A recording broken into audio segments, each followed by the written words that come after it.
Hey there, nerds. Welcome to Alpha 20, A20. You rolled an A20. Is that a thing, Seth? Or do you roll A20s? You rolled d20s. Well, you rolled these nuts. Ah! Hey, Ah! All right. Welcome to Alpha Nerds 20. I am joined by my lovely co host, Seth, the legendary DM, Slykehouse, as in he slides in them. I'm here all night. What's going on? what's up, buddy? Just chilling, man. I woke up a couple hours ago. Um, yeah, just chilling. Having a single day off this week. Oh, a singular day off. What's the special occasion? Um, it's my scheduled day off. That's the special occasion. But I That's thought you it. get two. You want to get one? Well, I do. I normally get two, but last night I had my once every 6 week outage for work. So I remember when we lived together, you'd have these outage mhm. stuff. You would come home covered in pulp. Yeah, pulp chemicals. Just not a fun night. Yes. And then So that there's one position at work where you don't have to get covered in crap when you go to these outages because you're running the computers and whatnot. And I completely skipped that and went to the next step above it. And so now it is what it is. ouch. Ouch. Ooh, what do we got there? Is that a beer? We got a beer? No, this is orange flavored water. Did you use one of those like Mio things or Yeah, whatever the hell it yeah, is? yeah. I go balls deep in the Mio. Yeah. I go really hard on Okay. that. I can respect that. I can Yeah, respect that. So you're working the OT this week. yeah, Now, speaking of OT, we're gonna jump right into it. I feel like we've both been putting OT into a certain series. yeah. Where are we at? Where are you at with the Trails update? Let me look here. I believe I am about 60 to 75% done with second chapter. Very nice. Yep. Because there's more chapters in second chapter. Okay, never mind. There is 9 chapters in SC, Nine. and yeah, Wow. and I am on chapter 4, Mm, beginning of chapter 4. So okay. So you've been putting in work. yeah, put in work. Still going strong on the Steam Deck, I presume. Yeah, absolutely. Yeah, I'm having a blast on Steam Deck, and I really like Second Chapter so far. It's very similar, I would say, to the relationship between Cold Steel 1 and 2, where Cold Steel 1 sets up a lot of the things that happen in Cold Steel 2. I think first chapter is a better game than Cold Steel 1 for sure. Um, but I would say the relationship between the two games is the same, where like second chapter just kind of takes the ball and just runs with it so far the entire time. What Okay. about you, buddy? All How right. you doing?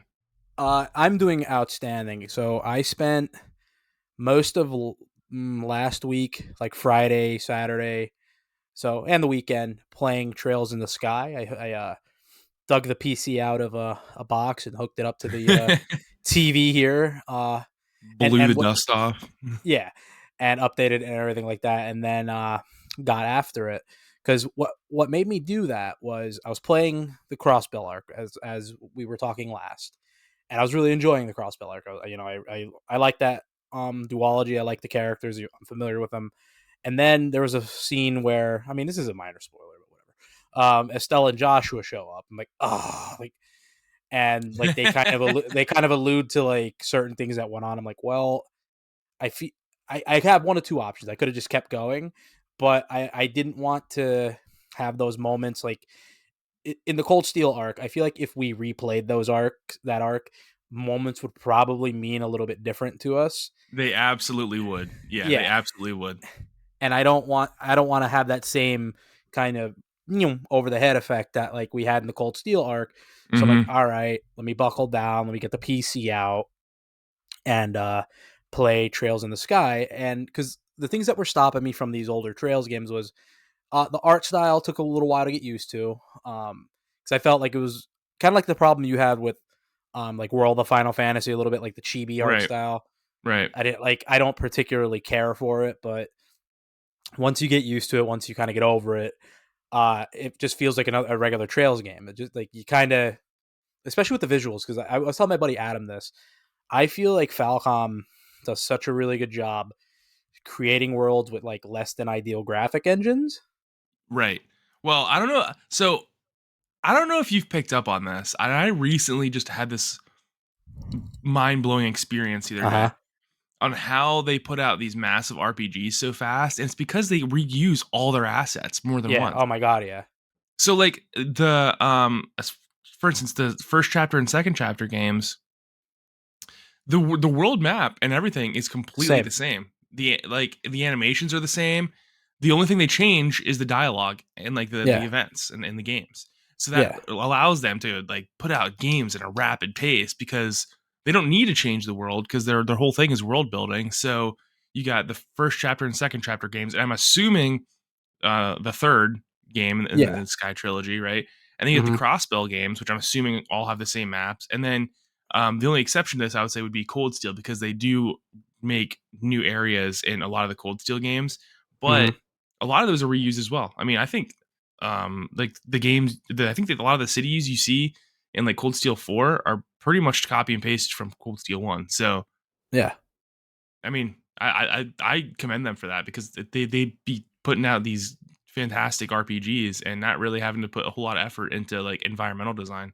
Yeah, and I just feel like it's a testament to people say graphics don't matter, and like when you say that, like people tend to roll their eyes because I think visuals do have some effect, but with the series like or the Legend of Heroes, I just feel like it holds so true because like these graphics are, nothing to write home about by any stretch of the Right. imagination. Like Right. even like the art style, like but just the dialogue and the gameplay and the systems and the way the worlds interconnect and there's little storylines and like there was a part where I'm at I'm on the final chapter. I'm in the that last dungeon area, which I don't know how long it is, but I tried hammering it out last night and tonight, and I was like, I'm not gonna finish this before the show. But um uh I feel like the game's ramping up, and I feel like the ending's gonna be a real big payoff because like when I was messaging you earlier, like I know somewhat of what goes on in this arc. Like I know certain characters. Like when you encounter like the special ops guy, their leader's very clearly Luve, and it's like because like you see that and the thing that gave it away is you see this sword, you see that sword in Right. steel, and you already know Right. immediately who it is. So, but I will say I like the way they're building his character. I enjoyed the few clashes you had. There's a couple boss fights that I was like, all right, let's fucking go. Like when I was doing the martial when I was doing the martial arts arc, I'm like, I'm a fucking about this. Yeah. Like, yeah. Now, when you fought him on the roof, did you get the extra BP because you beat him, or did he absolutely No, crush he you? kicked the shit out of me, dude. Yeah, he gave the shit out of me too in like 3 rounds. I was done. I tried. Well, I got him like halfway down. Then he cast like heal, and then he just started doing specials. Like he cast like two specials right in a row. I was like, It was and his confuse ability that got me. He yeah. confused all my party members at once, and then it I was see. No, over. no, see, I was too smart for that. I had the prevent confuse. The Oh, things I went for was prevent confuse, prevent fate. Like I hate both of those statuses because they're a pain in the yeah, ass. yeah, Uh, but I didn't like that. I didn't have my best party members. Like right. had I had my best party members, I think that would have went a little differently, personally. Uh, Got off also, lucky there, buddy. yeah. Also, I I found this funny, and you would laugh about this. Uh, Remember when we played Chrono Cross? A massive problem I had with a certain character. Kid, because she missed Yeah, every time. Yeah, yeah. I have that same problem with Estelle. really. Yeah, she just like I don't know if it's just maybe I don't have the right equipment on her, but I have her set up to be like basically my attacker. She's got like all like she's got the most strength besides Zin. hmm So like because she doesn't really do magic and her crafts aren't really they're kind of not great. And Right. Joshua's the kind of the guy who like does my statuses and cancels guys and like right now in the party I have Zin, Olivier because he's hilarious, and then Estelle and Joshua. Uh, and yeah, but like I've had her miss so many times that led her to get killed or like we've accidentally wiped. I'm like, oh my god. I'm like, Am I the Andrew Tate of video games right now? Yeah, man. I think I really enjoyed first chapter. Like, so how, are you enjoying it? What are Oh my what's your god, take yeah, I'm on it loving so it. I'm far? loving it. I think I was telling you the other day, like it's so well written Mm-hmm. as far as like Olivia had moments where I was like legitimately just cracking the fuck up. Where there's a scene where he just starts coming on the Joshua, and I'm like, what? Yeah, Like, so Olivia's randomly just like a bisexual, and I he's trying to fuck. guess. He's just trying to fuck everybody, And these were the and I like pre-woke that. days. These are the Yeah, pre-woke days, so you know it's genuine. yeah. And I had modded my game, so I had voice acting.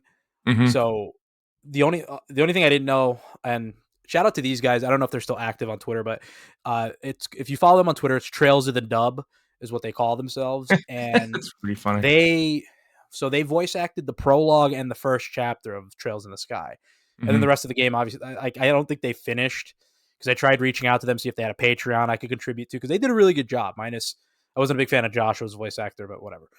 The guy did the best he could.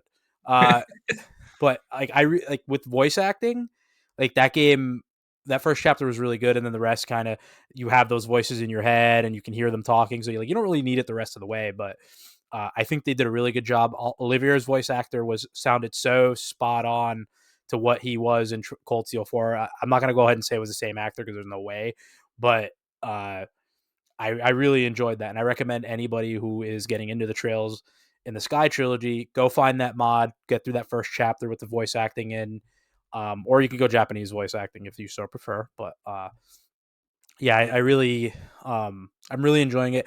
I will say though, Falcom does get a PP whack here from me because like you got to get these games on console though. Oh, I agree. Yeah, they have to port them at some point. They They get ported them to Vita. yeah.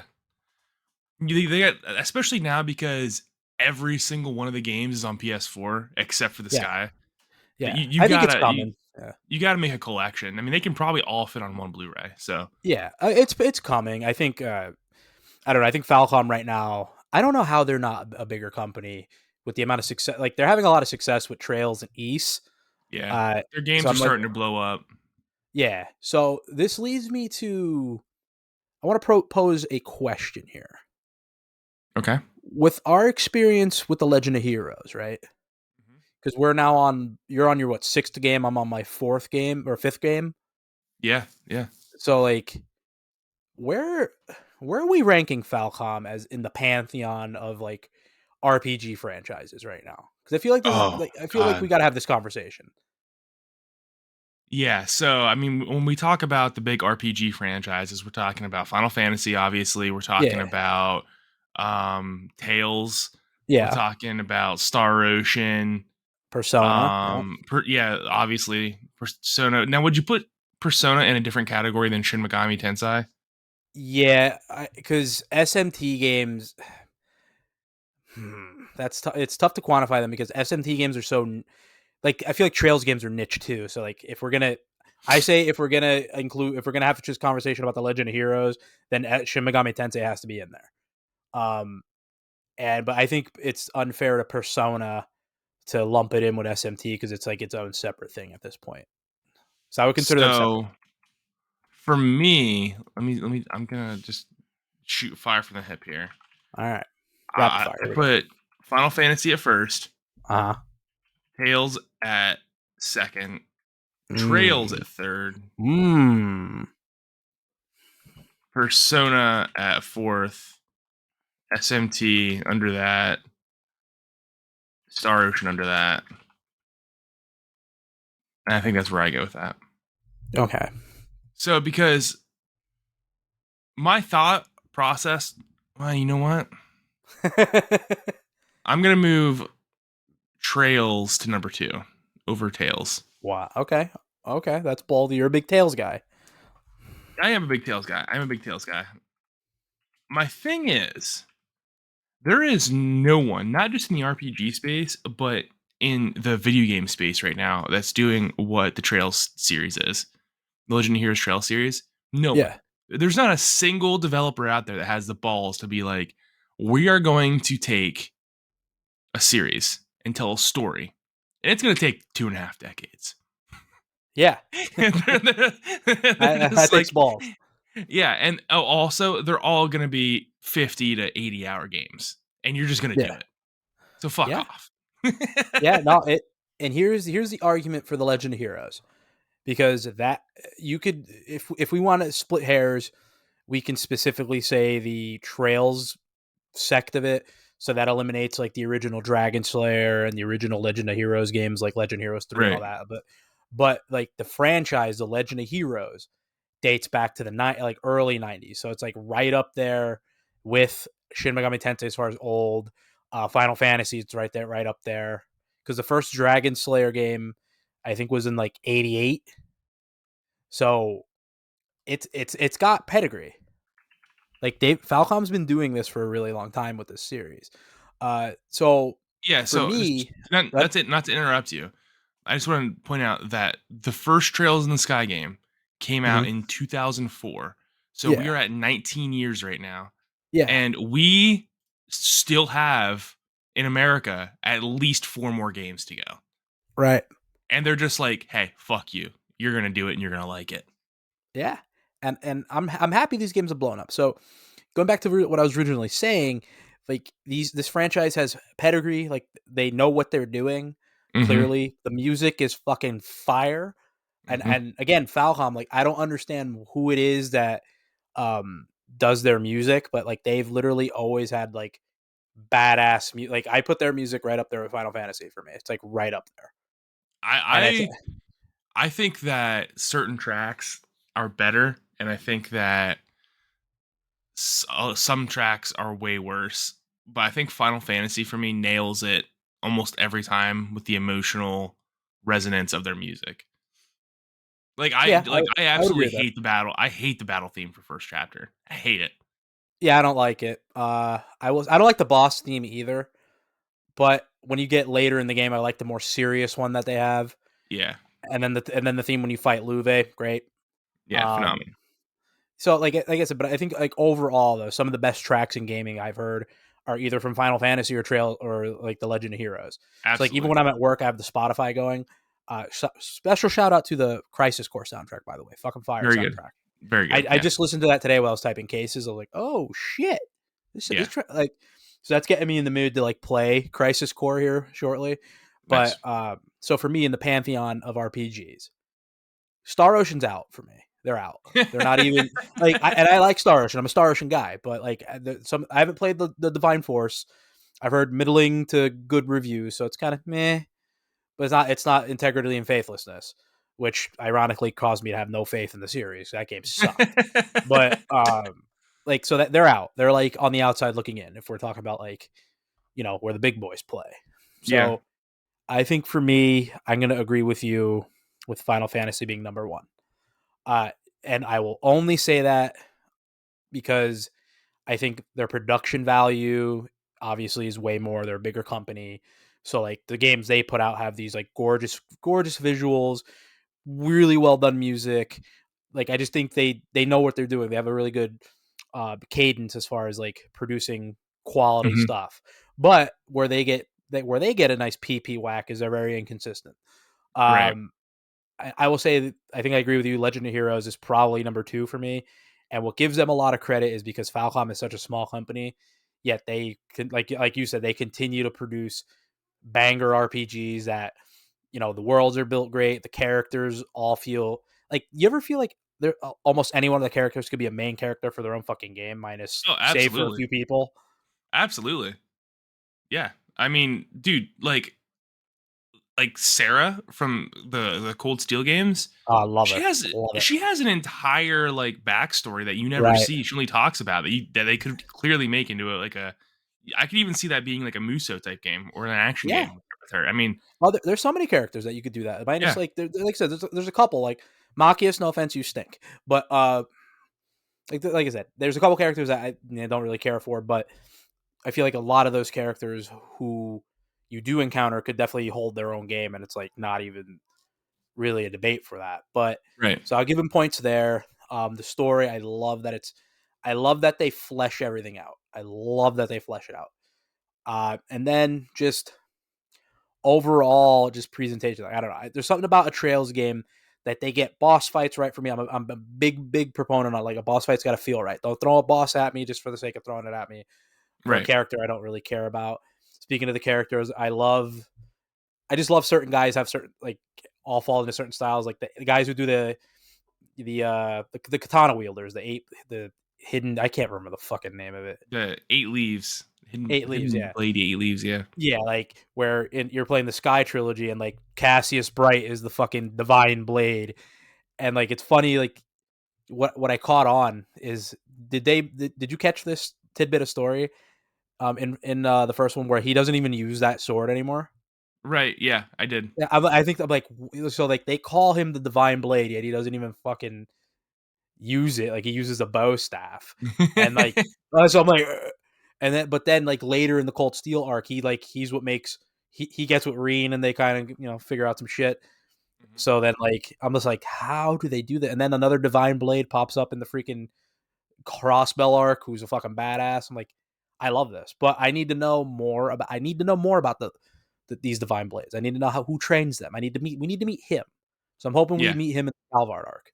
the Yunkai Phi. Yeah, yeah. We need to meet him, Yeah, I agree. and because not all of the practitioners of that style are good guys, Right. which I like that too. So did you see the villain in first chapter coming? Oh, well. So I have a theory. Okay. I don't want to go to spoiler territories, but I'm just going to give my observations. So a certain military figure Mhm. comes across, and the way he starts talking, I'm like, don't know, you're a little too sneaky for me. You're a little too Well, sneaky. because of playing the Cold Steel arc, like you're automatic. Anybody who's like in an intelligence division, I'm not really feeling you. True. True. Because they're But always they're always the suspect guys, right? yeah, Like they're but always up to something. I'm very wary of a certain professor. That's all I'm gonna say.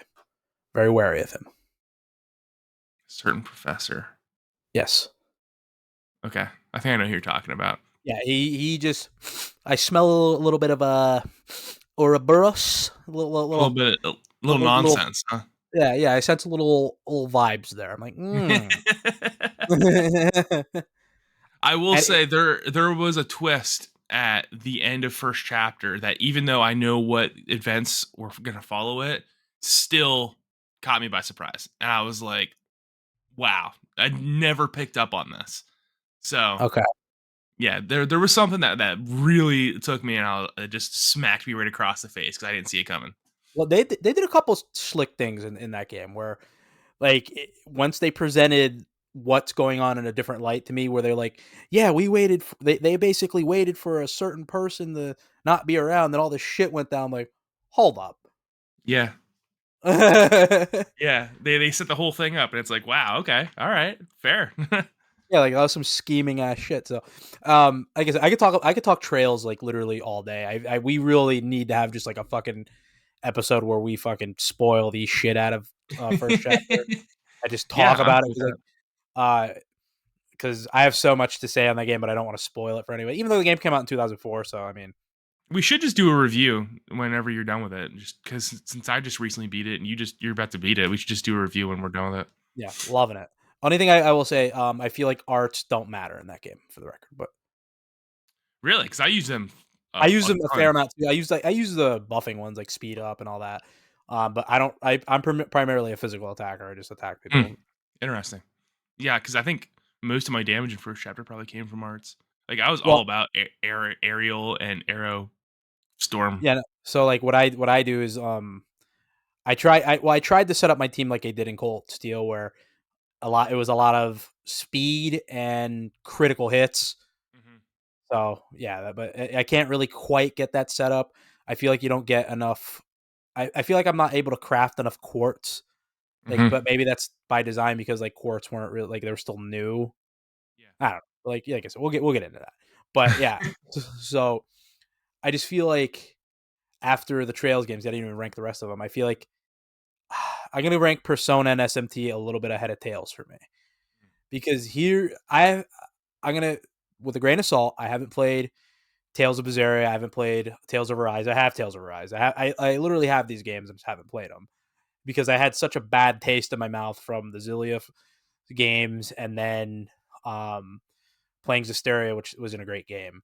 So like I just have a bad taste in my mouth, but I noticed things calling me back. Like I have I bought Tales of Vesperia HD. I bought that one. Mm. So I have that. I heard that's a really good game, and that's like Yeah, that people was say that. Tales of Vesperia is the best one. I think Tales of Arise is the best one, but See, I am a Tales of the Abyss guy, and because that's the first Tales game I beat, and then I beat Symphonia, and then I beat Legendia. So like my history with the Tales game, like every single Tales game I played was a banger to me. And then I skipped Vesperia and I didn't play Graces F, and then I played the Xillia games, and I think the Xillia games stink.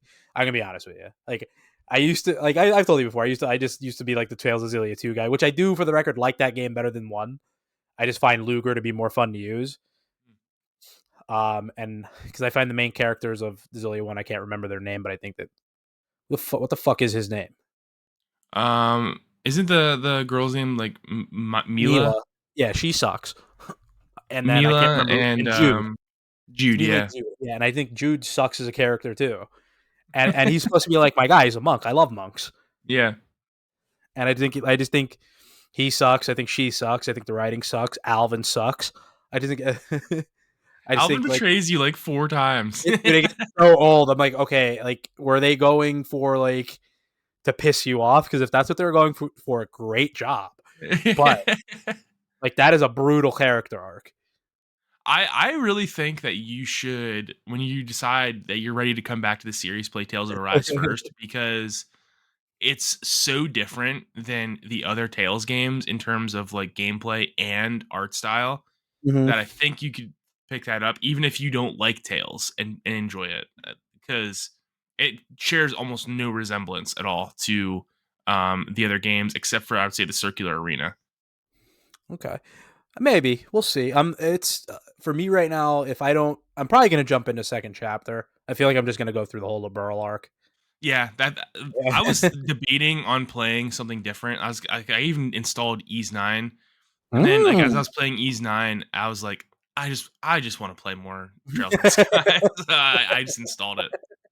Yeah, so I'm like, I'm thinking I'm probably going balls to the wall, trails, and then now I don't know if I'm gonna go to Crossbell after I get done with the Liberal arc. That's a lot of trails, but That is a lot.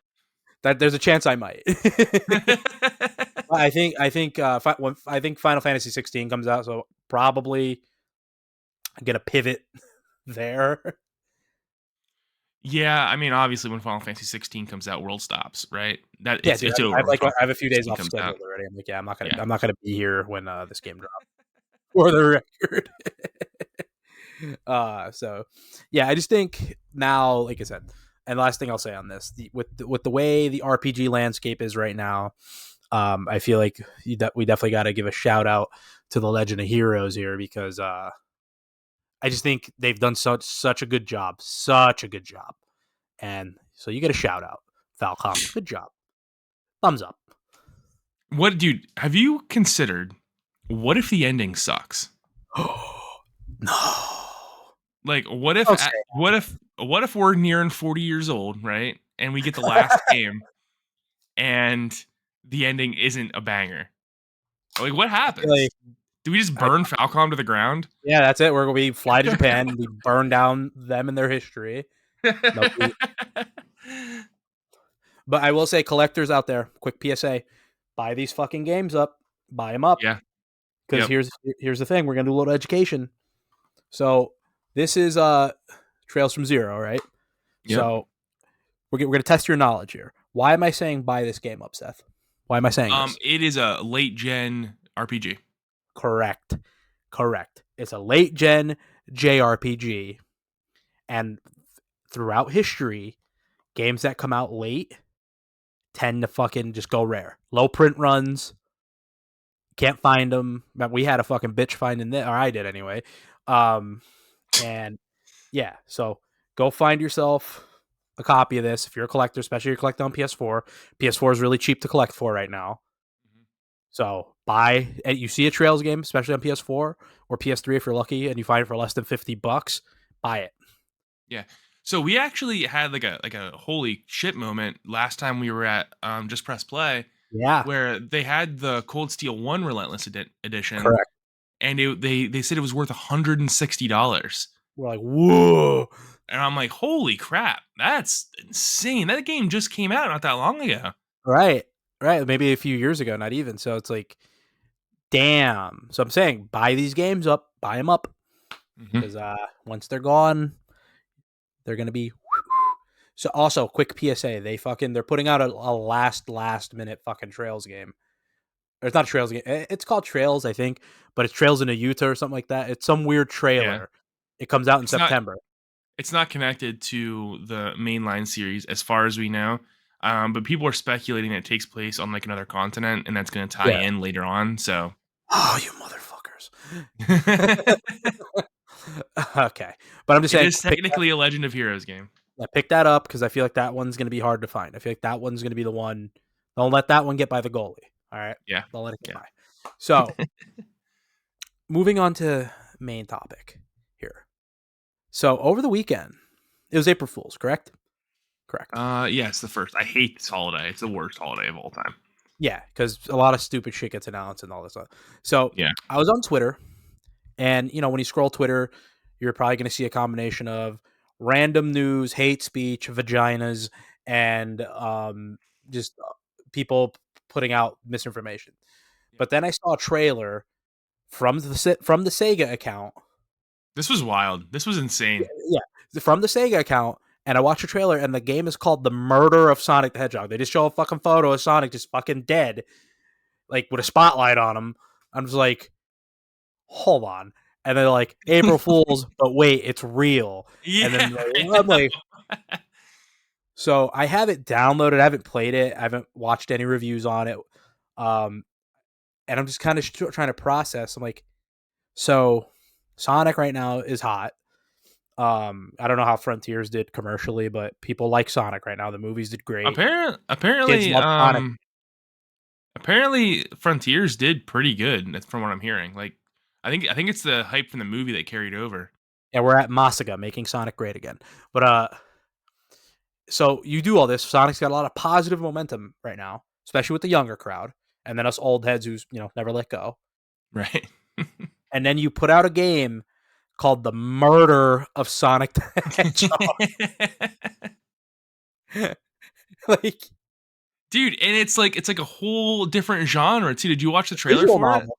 Yeah, it's a Yeah, it's a visual novel. It's like it's like a fucking it's like a visual novel done it, yeah. adventure type, like a Danganronpa type. It's crazy. And it's completely free on Steam, or it was anyway. I don't know if it's still there, but I'm just like, and I feel like nobody's really talking about it. Like, I feel like nobody, like, I don't know if a lot of people didn't believe this happened, but I feel like I have to play this because, like, I'm a Sonic guy, but like they murdered him.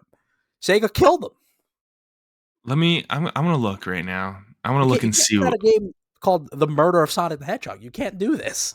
the Murder of Sonic the Hedgehog on Steam is overwhelmingly positive in reviews with over 10,000 reviews. Yeah. And Like, one of the top comments is one of the top reviews is that blue fuck had it coming. That's so awesome. blue fuck had it coming. So I don't. I need to play. Obviously, I need to play it, but like the reaction from the community was like so funny because of shit like that. Like that wasn't the first time I've seen a comment like that where like, yeah, little son of a bitch finally got what was coming to him. But I'm just like, why are so many people happy that they murdered Sonic? Well, dude, because it goes. This was such a perfect thing for them to release based on the Sonic the Hedgehog Twitter account, which has been Yeah, killing it for years, dude. yeah, Years. The Sonic the Hedgehog Twitter account has no it's funny chill. as fuck. Yeah, Yeah, and I don't even know like how they decided and did this, but they are the best at what they do. Like Opera GX did some stupid Twitter like April Fool's thing where they pretended like their social media person got in trouble for saying something, and it was like really lame and dumb. And then Sonic the Hedgehog comes out and just is like, "Yeah, we killed Sonic." And that's so He's funny, dead. dude. I Dead. mean, we made a whole game about Yeah. it. So, like I said, once I So think when funny. I beat Trails, I'm gonna like pop in and check this out real quick. But good God, I'm like they murdered Sonic. I was like texting my friends about it all day. Like I came back. I came in from work on Monday. I'm like, they're like, "How was your weekend?" I'm like, "Well, they murdered Sonic the Hedgehog." They're like, "What?" Yeah, so it's just really funny. So I guess R.I.P. Sonic, R.I.P. the Blue Burr. But some people feel like you had it coming. Next on the docket here. Speaking of rest in peace, Yeah. moment of silence for E3. It's over, man. And It's it's been dead. over for a long time. It's been over for a long time, but they officially canceled it this year. And they were holding on for a while, right? Like they were Yeah, holding on. I think for some reason I expected it to be they weren't even going to do it this year at all. And then I saw that these companies were pulling out of E3 this year. Um, and I think Ubisoft was the last to go. yeah. They pulled out at the very last second, and after Ubisoft, it was like a couple days later that they announced that it was just going to be canceled this year. And it's like, well, I mean, it sucks for me personally. Like, I really do miss E3. Like, Yeah, it was 1 week where it was a giant celebration of gaming, and you got the big announcements for the year at E3, correct. and that level of excitement hasn't been in the gaming industry since these companies started pulling out of E3. I mean, Yeah, non-existent. no, and it was a competition as well between the big players to see who could put on the best press conference. It was always Sony, by the way. I think 1 year Correct. Microsoft had a really good one. Um, but usually Microsoft would have like a great opening to E3, and they'd be like, "How's Sony gonna top that, dude?" And then almost every year they do, or they Yeah, so did, I kick them un- right in the nuts. except for 2016 where they had those three weird concerts, and then it was very strange. But Yeah, um, Ubisoft's was always terrible. EA's was always terrible. And there was like really cool announcements sprinkled in those terrible press conferences, right?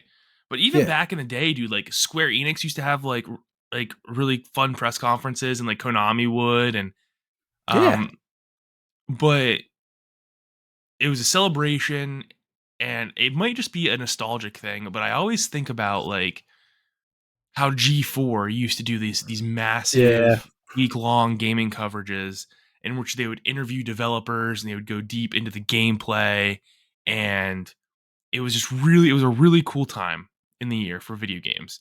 And that's gone, and it's been replaced with these smaller press conferences that are sprinkled throughout the year and released digitally, and it's just a very large change in the industry that I'm not crazy about, but I also understand why it happened because from what I'm understanding, it cost like $500,000 to have a spot on the show floor at E3. wow. And then they were like, forcing developers to switch to creating vertical slices of video games. Yeah, see that shit was Um, stupid. and it was just, it was something that was inevitably going to die eventually, the press conferences. And in my opinion, it sucks, but I think I also can understand why they died. So, what's your take on it? I'm sad because E3. If you're not a sports guy, but like E3 is basically like the Super Bowl for gamers.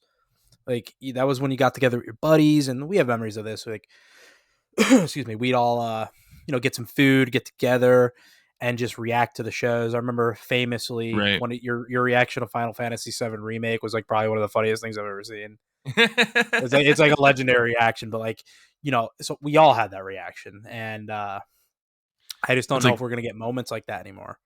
And it yeah, sucks because like that's what generates the hype. Like the post E3 hype was always the best because like um you'd have stuff that would get announced and you'd be Jones and like you'd sit there fanboying out. Yeah, and nobody did it better than Sony with those hidden announcements. I don't think nobody. No, right. Um, like, dude, the Final Fantasy VII remake announcement was insane because it's like, oh my god, those crazy sons of bitches actually did it. And Is that a baton, sir? What is that? this is a Nightwing baton. Oh. Yeah, it's pretty cool. I just had it on my desk, so I just picked it up and started playing with it. And then like I think about like the Spider-Man PS4 announcement and the like things like that, man. Nobody did it better than Sony. Nobody. No. Um, yeah, and it's sad. It is sad. I understand. I agree with you. I understand why they died. Like in a business sense, like they're probably just a huge marketing cost. But in the same token, like if companies invest all this time into their marketing and like you can make both arguments, and it sucks because like you can make a really strong argument as to why you don't need it because like why not just invest that in marketing throughout the year? You don't really need a show like that to get your product out to the masses. You just put up a trailer, same shit, and it's so I get it. It's a dead format, but I feel like there needs to be some sort of experience for the gamers. Like give us something. Like give us something. Yeah, I mean, I don't know because it it showed a level of competition between the, Yeah. the the companies. You know, like Sony and Microsoft would just square off at E3 every year, and it was a bloodbath, especially from Sony's side. In what was it like 2013 or Yeah. whatever Fucking when they did slaughter. the PS4 and Xbox One Hmm. showcases. Yeah. That was an epic beatdown that I don't think Xbox has truly ever recovered from. By the No, that way, was like the biggest kick in the nuts you probably could ever. yeah, And Sony has a history of that because they famously kicked Sega right in the fucking nuts, like in the '90s when they did the same shit. was it Nintendo? I thought it was Nintendo. They did. No, Sega. So as gaming history goes, so the Saturn, right? Yeah. The Saturn famously at E3, Sega thought they were fucking slick, and this is coming from the Sega kid, but they thought they were slick. They had their E3 press conference, stroking themselves off about the Saturn. It does this, it does that, it does this, and then they're like, and it's ready now. So like Oh they like yeah. stealth released it to like all the to certain chains of stores, which pissed off a lot of retailers because who like missed out. Because I think it was either Sears or Walmart. One of them like literally refused to carry Sega products moving forward because of that. But, That's but funny. then, but they announced the price point, and I think the price point was like $499 at the time. It was like 500 to get a Saturn. Yeah. Uh, and then Sony comes out, and it's a really famous clip where they come out, and the guy I forget who it is, but he comes out and just says 199 or is it was 199 or 399? He says it's some I cheap forget. ass price And or then he two. walks off. And then just walks off, and that literally they killed the Saturn right there, like Saturn Yeah. dead. So He like just walked off. It was yeah, so phenomenal. I remember this clip now, yeah, and yeah, wow. It's like I don't know what the events were preceding that because this was the pre-internet days and really yeah, pre-E3 coverage days. yeah, But man, like to just walk on the stage and just go 199 and then just walk off because it's over. It's like yeah. that's a huge move. Yeah, so like yeah, so again, Sony has a history of like kicking people right in the fucking nuts, like right when you least expect it. So, and I Yeah. miss that Sony. I do miss them in that Yeah. aspect where I feel like Sony now is very like, whatever. It's interesting because historically we can see Sony on top is not the best Sony we No, get. You no, need Sony in second place when they're to pissed get off. yeah to get the prime Sony because that's where they were coming into the PS4 generation. And then Uh-huh. once they got to the top, they let off the gas. And they've done it before, just like the PS3 generation. Once they get off the top, they let off the gas. And that's when Xbox Yeah, usually takes over. But Xbox is clowning around this time. I don't know what they're doing. dude, we said this a couple pods ago. Um, I'm very worried with Microsoft. I know now that they delayed Starfield again, and Redfall I think is coming out, and people are liking that. So you're starting to see some of the games trickle out, but there's no banger. Like the big buyer console game isn't in our hands yet, and No. I don't think we're ever gonna. I don't know if they have the pedigree right now. I don't. I'm gonna put it out there. I don't think Microsoft has the wherewithal or the ability to produce a banger right now. I don't think they have it. I just don't know what happened. I don't know how they got to this point because they used to put out a lot of really good games. Yeah, And like, dude, they killed their own IP. I was actually just sitting at work the other day browsing through Reddit, and I was like, let me see what's going on in the Fable subreddit. And it's just a constant stream of posts being like, do you think we're gonna get it this time? Do you think we're gonna get it here? Like You what guys aren't getting a happened? Fable. Where's it Fable's dead. gone? I kind of agree. Like something is definitely wrong with the Fable. And it's also weird that they made Playground Games make it. Yeah, And it's a reboot, and it's very strange the decisions they made with well, Fable. it's Now, I would love for this game to come out because Fable: The Lost Chapters is one of my favorite games of all time. But I've also kind of let go. Like Peter it's a Molyneux kicked me in the nuts enough times with the Fable series that I was kind of like, all right, well, I'm done. You guys got one good game and fucking four bad ones, so I guess it's over. so like I said, Fable's dead. And it sucks because Microsoft legit, I feel, killed a lot of their own fucking IP. Mech Yeah. Assault, dead. Gears, Gears, I really liked Gears 5, but we haven't seen anything Gears of War related in a while. So to me, Gears is dead. I'm trying to think what else they Halo's in shambles. Yeah. They like that 343 should be in jail for like what they did to that series. Lock them Like up. It's over. Lock them up. dude, like they fucking ruined Halo. Like, how do you ruin Halo? I don't know. And it's I'm trying to think what other major franchises Xbox had that were first party stuff, and it's just I remember when I used to see Microsoft Game Studios, I'm like, this is gonna be a fucking great game. They used Do to be we? the Is edgy Microsoft? studio. Remember that? Remember when Xbox Yeah, was the edgy like developer? yeah. And I just feel like they just killed so many of their IP, and then they just never maintained franchise. Remember when they got Lost Odyssey? Like how big that was for them. They got Mistwalker to make them an RPG. That was like done by Sakaguchi. Not that it would have been a huge game, but like at the time, Sega was starved for RPGs, Yep. and they let that franchise, they let that IP die, because they even funded it. They funded it. Like so, I'm like, how do you? And I just don't know what they're doing. I don't know what they're doing. It doesn't make any sense. Uh, I don't know. I don't really have a lot of trust in Microsoft, and it sucks because I have a lot of love for Microsoft. They were the sweet bosom us Sega fans went to when they killed the Dreamcast. That's that's where we went. So I'm looking at a list of Xbox exclusive games from the original Xbox, right? This is where I think their like best exclusive years were on the first one. Do you remember when Ninja Gaiden was an Xbox Fuck exclusive? yeah, buddy. Dude, I was And boots on the ground for the Xbox. they for a long time, well, not a long time, but like an entire generation, they had Dead or Alive locked down. Yep. Yep. And that's where I played Dead or Alive, which, by the way, needs to make a serious comeback. Yeah, we need I the think jiggle Dead or physics. Alive, Bring them back. Dead or Alive deserved more than just being the sexual game. I really thought that was a You know what I phenomenal think looking killed game that back in the series? day. The beach volleyball. Yep. Yeah, I agree. Whoever like, I get it, man. It made a lot more money, but dude, Dead or It Alive killed it. 3 was awesome. Yeah. And it wasn't, from what I remember from being a kid, it wasn't like very hypersexual like No, not Dead at or all. Alive 4 was. And I didn't even play Dead or Alive 5 because I saw like the amount of DLC it had, and I was like, I'm out. Yeah, correct. Yeah, dude, so many.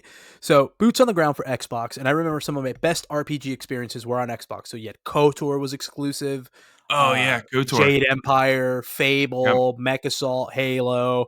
I'm trying to think of the Deus Ex Invisible War was there.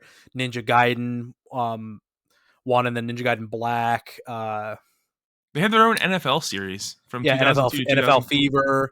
Yeah. Uh, yeah, they had so many good games that were just I don't know. I thought they were really well done. Uh, but now, if you look at them where they're at now, they never maintained any of those franchises. Like, yeah, Halo, they kept putting out games, but then like once Bungie left, like that, you saw that series dip, and then like I said, they killed Fable. Mech Assault's dead. Um, I don't know. It bums me out because I used to be an Xbox fan, and Mhm. now like give me a reason to buy it. Give me a reason to stop using my Xbox One X. Give me a reason. Give me a reason to Well, buy your console, Microsoft. Give me a reason. they they have series and exclusive games that come out. I mean, there's not really that many exclusive because like Like what? PC's Yeah. so big now, right? Mhm. Like Hi-Fi Rush could have been a massive Xbox game, but Uh-huh. it was released on Game Pass, and I just think that it doesn't hit the same. Like I don't think Game Pass hits the same. You know what I'm saying? Like when a game comes to Game Pass on day one, it doesn't seem to generate the same amount of hype as like No. because it feels like a discount game, you know? Mhm. And discount games, there's nothing wrong with them. Like I loved Ratchet and Clank on PS4, but they don't generate the same amount of hype because there's the image in people's heads that it's going to be a lower expectation game.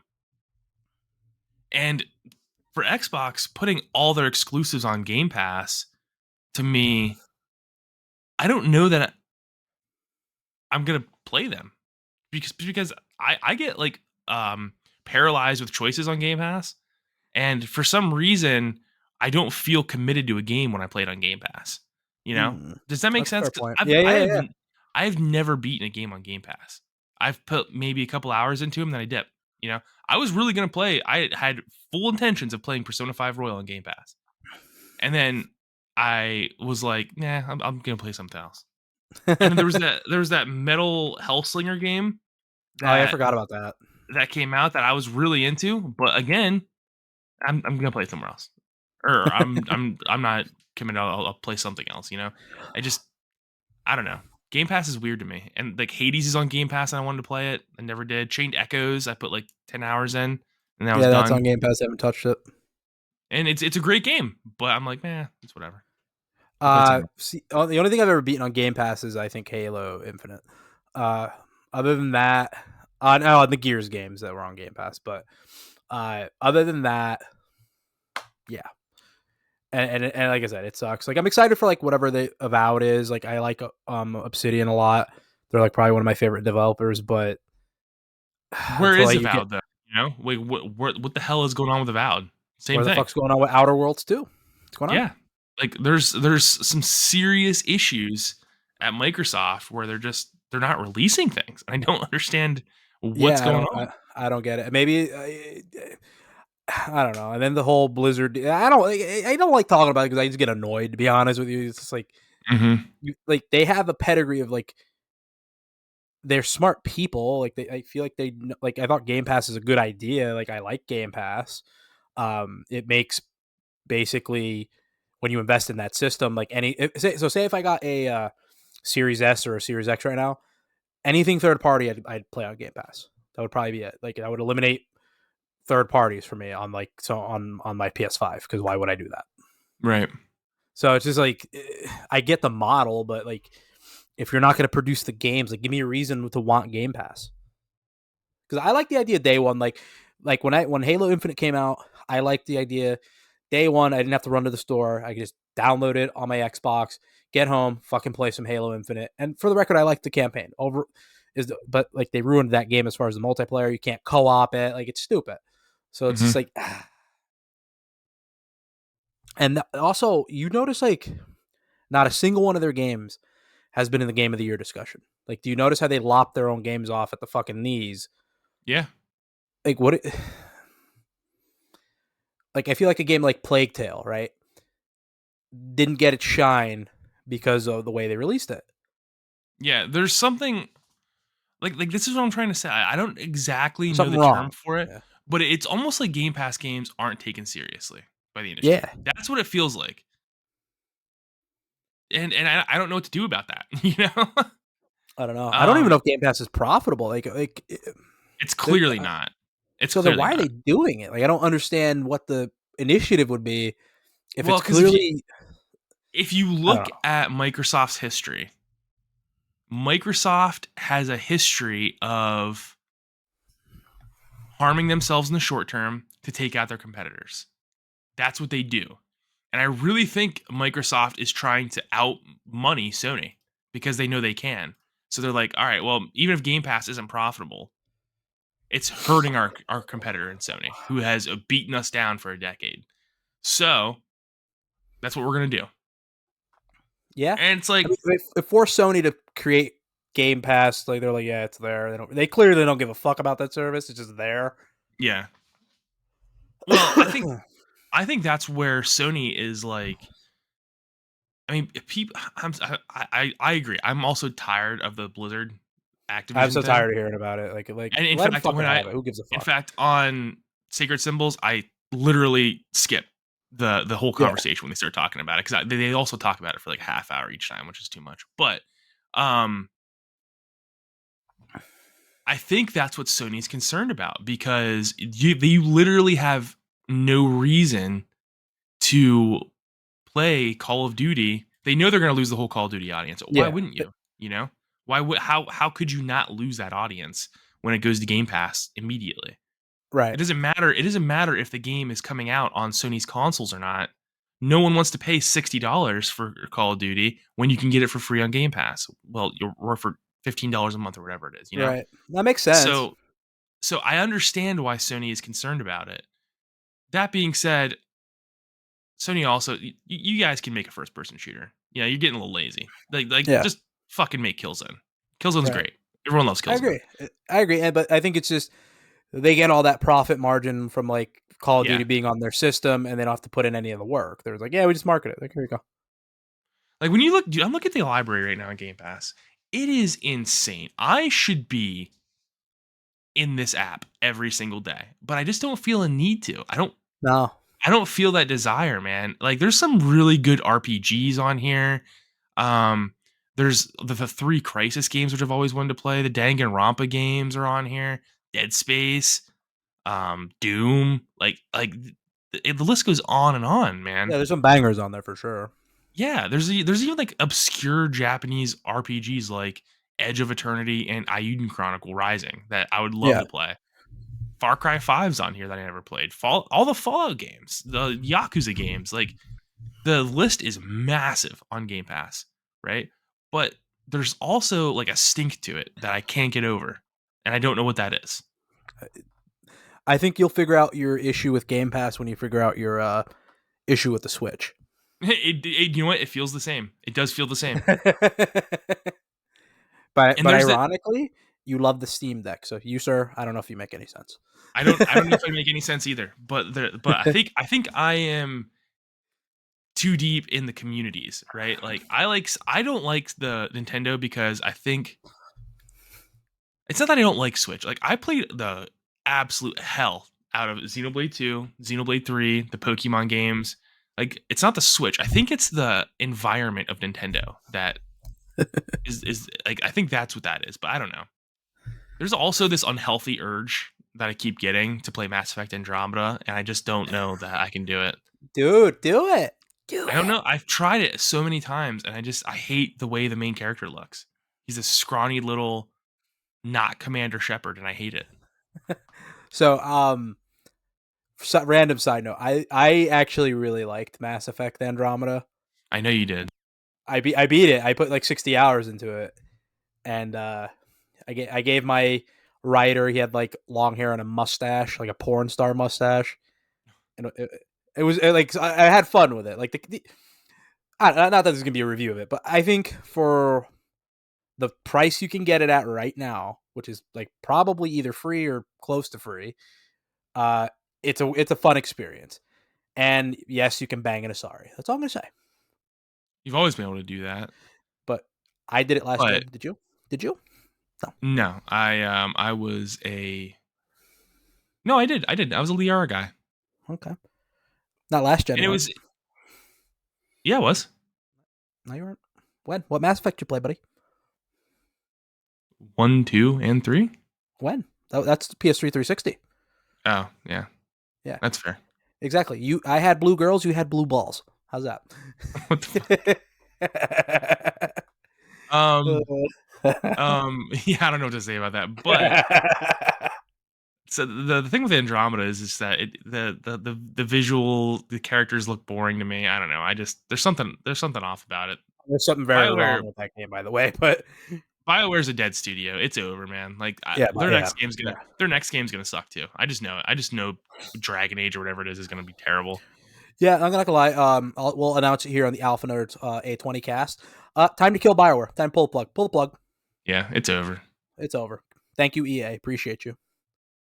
I'm I not mean, yet because another studio dead, EA. Thanks. there's not even like they talked about this on Sacred Symbols. Like it's not even the same studio. There's no one No. there that has that Bioware. You know where they all went? They all went to studio that made Outer Wilds, Obsidian. That's where most of the Bioware guys went. And Obsidian, and I think it's the people that made Divinity: Original Sin. Yeah. And fun fact, Obsidian did a better job making Fallout than Bethesda Game Studios. So fun fact. Yeah. So yeah. Again, kill Bioware. Dead. You're dead to us. I can't. Keep fucking Apparently, Game like Pass. Nightingale is a lot of old Bioware. Let me see here. I thought a lot of them went to Obsidian. Humanoid Studios, ex Bioware, I never Yellow really Brick follow that Games. shit. Yeah. But I mean, the old Bioware is like Yeah, a really masterclass at like special, yeah, game world design. and character interaction. And the last game that really felt like a real Bioware game to me was like Mass Effect 2. Yeah, I I thought like Mass Effect, Mass Effect a lot. I thought Mass Effect 3 was good, but I think that's where you can first feel the cracks in like the Yeah, storytelling. correct. There was some chinks in the armor for sure. Yeah. So yeah, I don't know. Xbox depresses me. E3 being canceled depresses me. But you know what else depresses me, buddy? What's that? You see, the interweb is they're coming at our man Mario here. I did not see this. Apparently, okay. So I'm going to see the movie tomorrow, but it's got a 48% on Rotten Tomatoes, Mhm. and I haven't done a ton of research into it. I'm assuming that's the critical score, like film critics criticizing the Mario movie. And I'm gonna preface it with this: if you're going to a Mario Brothers movie and you're expecting like a banger of a film, you're in the wrong place. That's not what that movie's for. That's not for you. It's for you. It's the nostalgia, seeing Mario on screen, enjoying what's on screen, like enjoying him the little puns I'm sure they're gonna make and the dirty jokes, and they're gonna do some funny shit. I'm sure there're gonna be some funny scenes, and then you get out and you get your little question block popcorn holder. That's it. That's why you're there. You're not there for a riveting story. Like, so the fact that this movie has a 48% on Rotten Tomatoes, I'm like, and I saw on Twitter like a lot of people said, "Oh, the movie's shallow." Like, are you expecting a deep movie? Like, do Yeah, we need to have do we Mario's need to have not a Mario known. Brothers lore episode? Like, are you? Come on, Mario's not known for its story, whereas no, people don't realize this. Sonic actually is. yeah, People don't understand that Sonic the Hedgehog has like one of the longest running comic series of all time. hashtag Archie Comics. Yeah, and it's like one story. It's not like reboot fiasco like No, Marvel and DC. mm-hmm. So I don't even know what I mean. Is the story just Mario trying to defeat Bowser again? Because Yeah, get Peach. Like, and what's funny is Mario games can have good stories, because the Mario RPG games, like even this one, the Dream Team and Bowser's Inside Story and stuff like that, have really funny stories and like that are well written. They're actually known for their writing, but as far as like you're going to a Mario movie and expecting to be blown away, no, you leave that movie like entertained, like it was fun. It's like I don't know what people are expecting. It's like the same reason like when people shit all over the Ratchet and Clank movie. I'm like, it's Ratchet and Clank. Like, what do you? I haven't watched it, but I'm just like not really sure what we I were expecting here, people. the Mario movie I think had to be funny. If the movie's funny, then I think it'll be fine. But if it's not funny, I could see it being really boring. Yeah, if it's not funny, but then like I don't know how you make a. I don't know. Maybe it's poorly written. Who knows? But I'll have my opinions on it tomorrow night. But I don't I don't like this culture of where we just shit on things that like we're holding to a standard that probably isn't really fair. Yeah, I don't know. It's odd to me because I thought this movie was actually gonna be really good, and I thought the Dungeons and Dragons movie was gonna be really bad. But the Dungeons and I heard the Dragons Dungeons and movie was Dragons movies are good. Yeah, it's actually really awesome. It's really really fun. And John Wick Chapter 4 just came out. I need to see that. Are we finally catching up to the COVID pause? And we might be. Yeah, I hope so. We might be. Also, side note, I'm gonna need you to clear your schedule for the Flash. You gonna make me go watch that with you? Are you kidding me? You wouldn't go watch the Flash movie with me? I'm the Flash guy. Yes, I will go Like, watch the Flash movie like, with you, and we'll even go to an IMAX theater. yeah, like I'm the Flash. Like anyone who knows me knows how much I love the Flash. I I know. feel I'm like just you know what's weird? I feel like I'm the only Flash fan that exists. Clearly, that's not true. But you like, might be aside from like you wearing a random Flash T-shirt here and there, like I feel like because I that am the. shirt fit me phenomenally for some I know reason. Like I that's a was like, great Walmart shirt. yeah. Uh, but I feel like I am the only one who I've ever seen like just be a Flash fan. I never see other people wearing Flash T-shirts. Anytime I go anywhere that's like comic related, I'm the only guy in a Flash T-shirt. So I'm just like, is the Flash not as popular as I think the Flash is, or does the Flash actually suck? And I just don't think he sucks. Like, is it me? It might be me. I don't know if the Flash sucks. I think the Flash is like everyone's second or third favorite hero. So I will tell you this: I have off that weekend. I'm not there for the Thursday night release though. Nah, neither We am can I. go to Fuck that. we can go we can go to the Friday one or the Saturday, wherever you want. I'm there, Yeah. but Okay. I'm not there for the Thursday. Yeah. No, I'm not there for the Thursday. We're out on Thursday. There's no need for me to be there Thursday. Okay.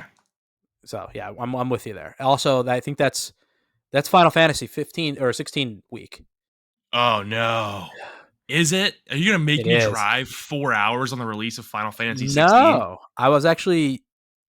Ironically, I was planning on coming home because I was gonna have a. I was gonna bring a whole entourage to the Flash movie. No, Final Fantasy 16 is the week after that. It is. Yeah. No, is it? Yeah, June 22nd. Okay, we're good. We're good. Okay, whew. Yeah. Crisis averted.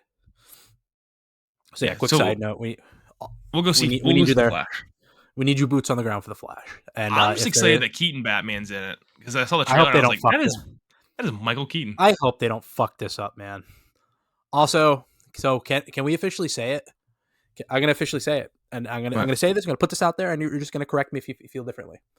So okay. remember growing up, the console wars, right? Mhm. And it was on the playground before Sony came in and kicked the shit out of everybody. Uh, it was either you were a Nintendo kid or you were a Mhm. Sega kid.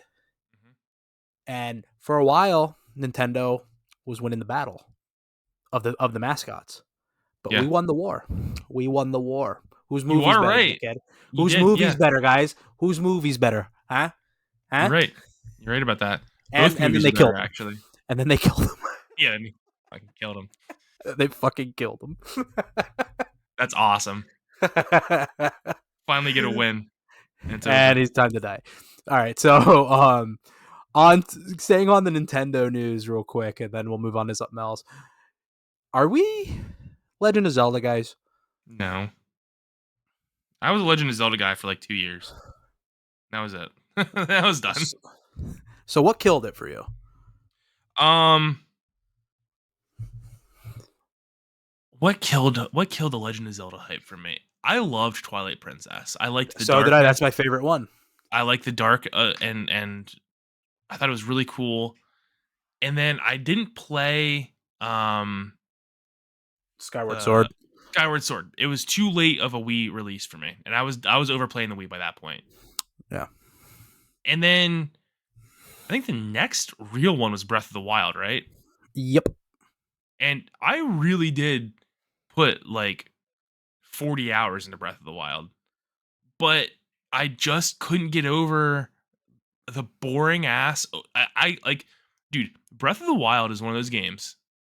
To me, I really truly believe if it did not say The Legend of Zelda on it, no one would give a flying fuck about that game. It doesn't make sense. I don't understand why people are so crazy about it. There's no music. There's no writing. There's nothing about Breath of the Wild that makes any sense as far as like people are like, oh well, you can go anywhere and climb anything. I'm like, you can do that 15 years earlier in video games. What are you talking about? That it has climb mechanics? So does Assassin's Creed. I don't understand. It doesn't make any sense what people are like blown away about Breath of the Wild for. All right. I really don't get it. Like it's not like the game has amazing like combat mechanics, right? No, no. It doesn't. It doesn't have. Breath of the Wild does not excel in any specific area anywhere.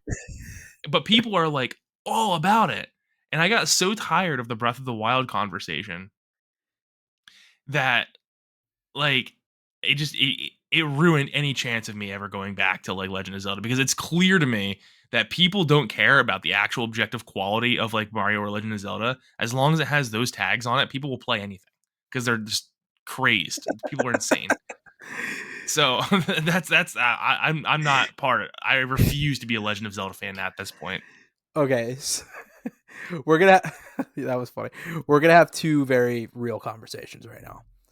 So first thing I'm gonna put out there, and Zelda fans, don't take this the wrong way.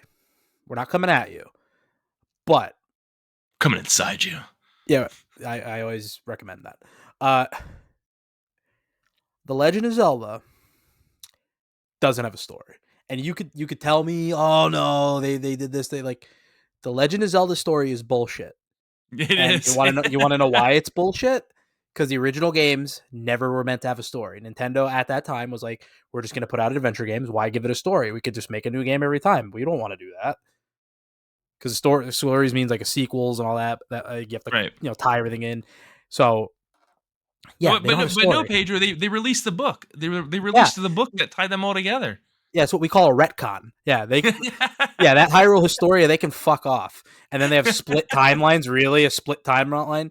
So there's Hyrule A, B, and C. You can see your way out of this conversation, buddy, because like no way you're gonna sit there and explain to me that like there's a timeline where Link dies, there's a timeline where he lives, there's a timeline like no.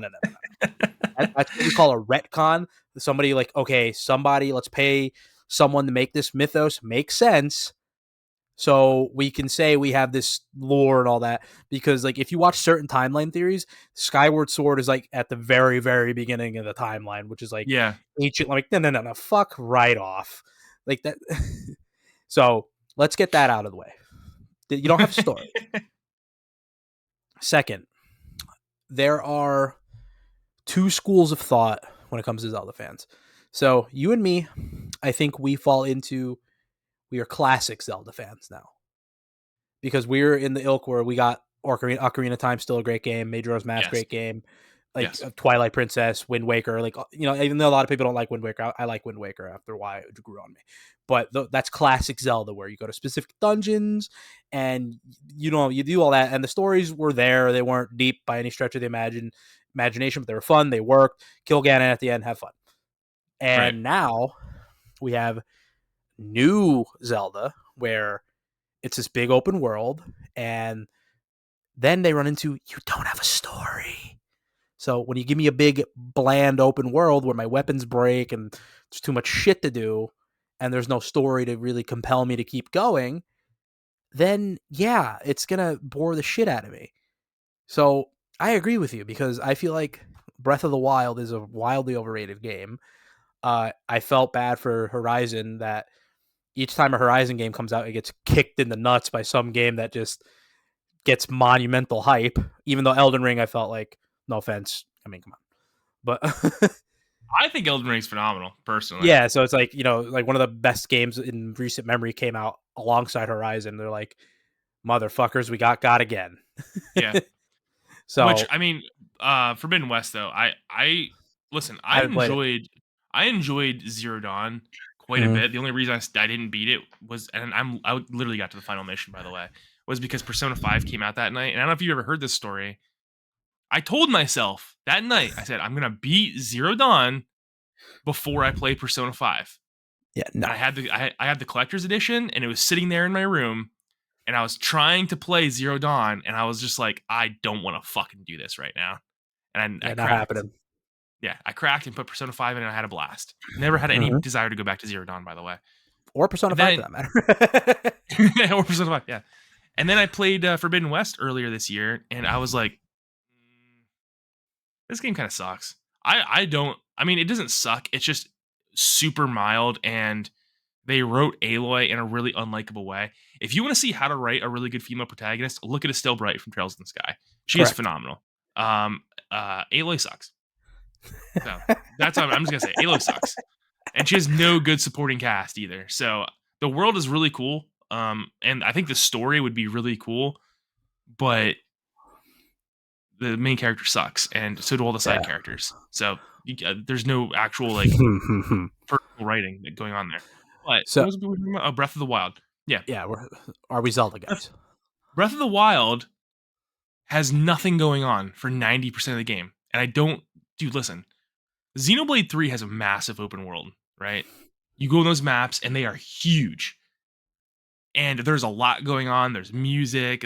There's interesting enemies out there. They're not just all like these little orc losers.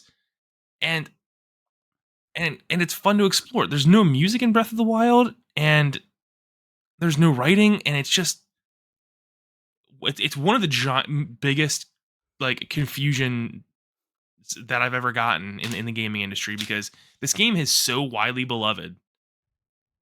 But I really truly think if you change the main character to look different, and you put a different name on it, and you gave it to these people, they'd be like, "Nah, this game sucks." You know what's funny? Here's my theory. If you made it a Metroid game, right? Just make it Yeah. just slap Metroid on there, it wouldn't sell. And because Well, historically, that's true. here's my problem with Nintendo fans. And you love Zelda, you love Mario, fine. But then like you also clamor for these other franchises, like give me Star Fox, give me F-Zero, give me more Metroid, and then you get it and you don't fucking buy it. Nope, they just buy the next Mario or Zelda game. Yeah, and it sucks because like I love Metroid. I'm a big Metroid guy. Anytime there's a Metroid game, I buy it. I didn't buy the Prime remaster because we don't need to. We're good right now.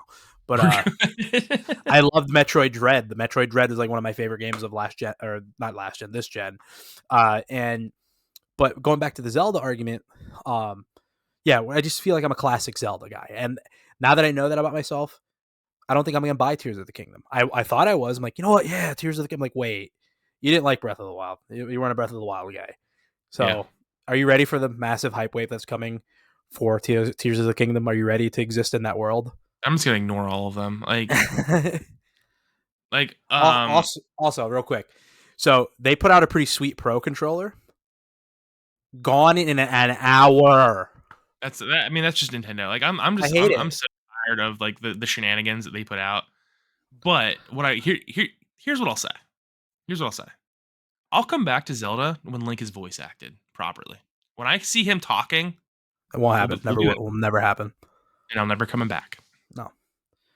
The Never minute coming that, back. well, okay, I obviously there could be a world where I could be wrong. I never thought I'd see Master Chief with his helmet off until I watched the first episode of Halo. I was like, oh my god. I like how they do it in the first episode too. They're like, "Hey, we don't care about the series at all. Just letting you know." I had a meltdown. I was like, ugh. And like my girlfriend at the time, we're laying in bed watching this, and I'm like sitting there freaking the fuck out. She's like, "What is wrong with you?" I'm like, and I'm just like, "Listen, I've wondered what this motherfucker looked like since I was like 12 years old." Yeah. Like, and you do this to me, episode 1? Yep. Yep. So I don't know, man. I'm just Tears of the Kingdom. It's gonna be annoying because people haven't shut up about Breath of the Wild in 5 years, and now Tears of the Kingdom's coming out, and it's gonna be another 5 years of pretending like this is the greatest game of all time. Like Nintendo fans are just wild, man. Remember when they pretended Splatoon was a great game for like a year? yeah, And they were just hell bent on being like, this game is phenomenal. This is the best yeah. shooter of the year. Remember they were like, it's going to be an esport. Okay. Like I don't really get Oh, involved man. in like the console war nonsense, dude. But like Nintendo, there really is a Nintendo bias of like Yeah, anything that company puts out. People are like, this is phenomenal. This is the greatest thing of all time. dude. It's Do you remember when the ridiculous. Switch launched? Do you remember like that? Do you remember what it launched with? It launched with Breath of the Wild, I thought, right? Yeah, Breath of the Wild, Super Bomberman R. It was like Oh yeah, it Super was Bomberman R. which I actually loved Super Bomberman R. Ironically, I bought my Switch with Breath of the Wild and Super Bomberman R. Uh, but Nintendo is like the only company that probably could get away with that. Because if we did that, if Sony did that, right? Let's say if Sony, let's say they launched the PS5, right, and they were like, all right, you get God of War Ragnarok, and that's really about it. We'd be Yeah, killing them for that. yeah. And that's it for like 6 months, by the way. Yeah. So, all right, real quick, we're gonna review the Switch launch lineup. So you had Arms, Oh my god, I Super. forgot about Arms. Yeah. So this is the time where they were doing launch windows, Yeah. but you had Arms, 1-2 Switch, The Legend of Zelda: Breath of the Wild, Super Bomberman R, Fast RMX, I don't even know what Snipper that is. Clips. I don't know what that is either. Uh, let's see. That was really about it. Fast RMX looks like a. Yeah, launch. Okay, here launch day. 1-2 Switch, Breath of the Wild, Skyland Imaginators, Just Dance 17, Super Bomberman R, I Am Setsuna, World of Goo, Little Inferno, Snipper Clips, Fast RMX, Shovel Knight, and then in the launch window, which was I'm assuming, okay, so the rest of 2017. Now bear with me here. You had Blaster Master Zero, Binding of Isaac, Pocket Rumble, Has Been Heroes, Snake Pass, Graceful Explosion, Mr. Shifty, Shakedown Hawaii, Puyo Puyo Tetris, Mario Kart 8, Disgaea 5 Complete, Lego City Undercover, Rhyme, Thumper, Thumbleseed, Sonic Mania, Dandara, Splatoon 2, Stardew Valley, SteamWorld Dig 2. Now, this is like summer 2017 we're hitting now. NBA 2K18, Skyrim, Runner 3, Super Mario Odyssey, Dragon Ball Xenoverse 2, Escapist 2, FIFA 18, Farming Simulator, Jackbox Party, Kingdom Crowns, Minecraft Story Mode, Overcooked, Rayman Legends, Steep, Siberia, Ultra Street Fighter 2, Xenoblade 2, uh, then another bunch of random fucking uh random indie games like Cave Story, Wonder Boy, Hollow Knight. So, what do you think of Uh, it sounds like a lot of trash in Xenoblade 2 to me. that? A lot of Yeah. trash in Xenoblade 2. Dude, I don't know. I really like people forget. I haven't forgotten because I was there. People really wanted to pretend like these Nintendo fans really wanted to pretend like the Wii U was a rousing success, right? They did. Like, and people also didn't want to believe that Nintendo was lying about it getting an exclusive Zelda game because to launch the Wii U, they showed off Breath of the Breath of the Wild. Wild. It was like, and Breath of the Wild kept getting pushed back, and everyone's like, they wouldn't do a cross release. That's ridiculous. That would kill their fans. Well, that guess what happened, buddy? Yeah. And Breath they've of the done it Wild was a before. Switch game. Yeah, they did it before, What? but like but these people really were like, no, Nintendo wouldn't do us dirty like that. We're getting an exclusive Zelda game. Never came. Yeah. It's not coming. And they were buying whatever Wii U game came out, being like, this is the greatest thing of all time. Being a Nintendo fan is a mental illness. I'm classifying it right now. Oh man. So, this is really funny because hand up, I'll take the fucking L here. I was boots on the ground with the Wii U day one. We were boots on the ground because I'm a consumer whore. It's actually the first console I bought with my own money. Because I was like, I think 20, I might have been 22 when that thing came out, 23 maybe. But Wow, like, really? yeah, like everything else got like gifted to me. Like, Oh wow. because even my PS3, like I got it for Christmas. I didn't buy it. So like the Wii I U guess was like the Wii U was like the first one. I'm there, boots on the ground, bought it day one, and I took a fat fucking L on that. No, I lied. Actually, the first thing I bought was a 3DS, which initially I took a fat fucking L on the 3DS. But the Wii U was first like major console, and I remember when I got it, I got Assassin's Creed 3, and then I had Nintendo Land and New Super Mario Brothers. I'm like, this is okay. And then what killed the Wii U for me?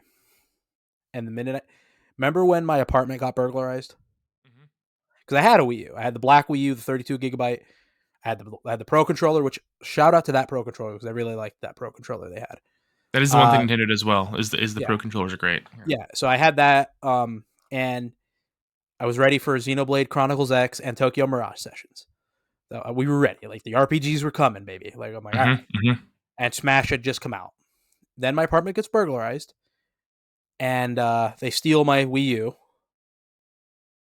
and I just never felt compelled to replace it. I, Well, you had a PS4 by then, so yeah, I bought another PS4. I bought another because they sold my PS4 as well that had PT on it. Thanks, dicks. oh god. Yeah, I stare at it in my downloads and it just fucking cry a little inside. But so yeah, like I had the Wii U, it got stolen, and I never replaced my Wii U. Never replaced it. And like, if think about it, so if a system gets stolen and like you really like that system, you're probably gonna buy another one. The Yeah. Wii U, never.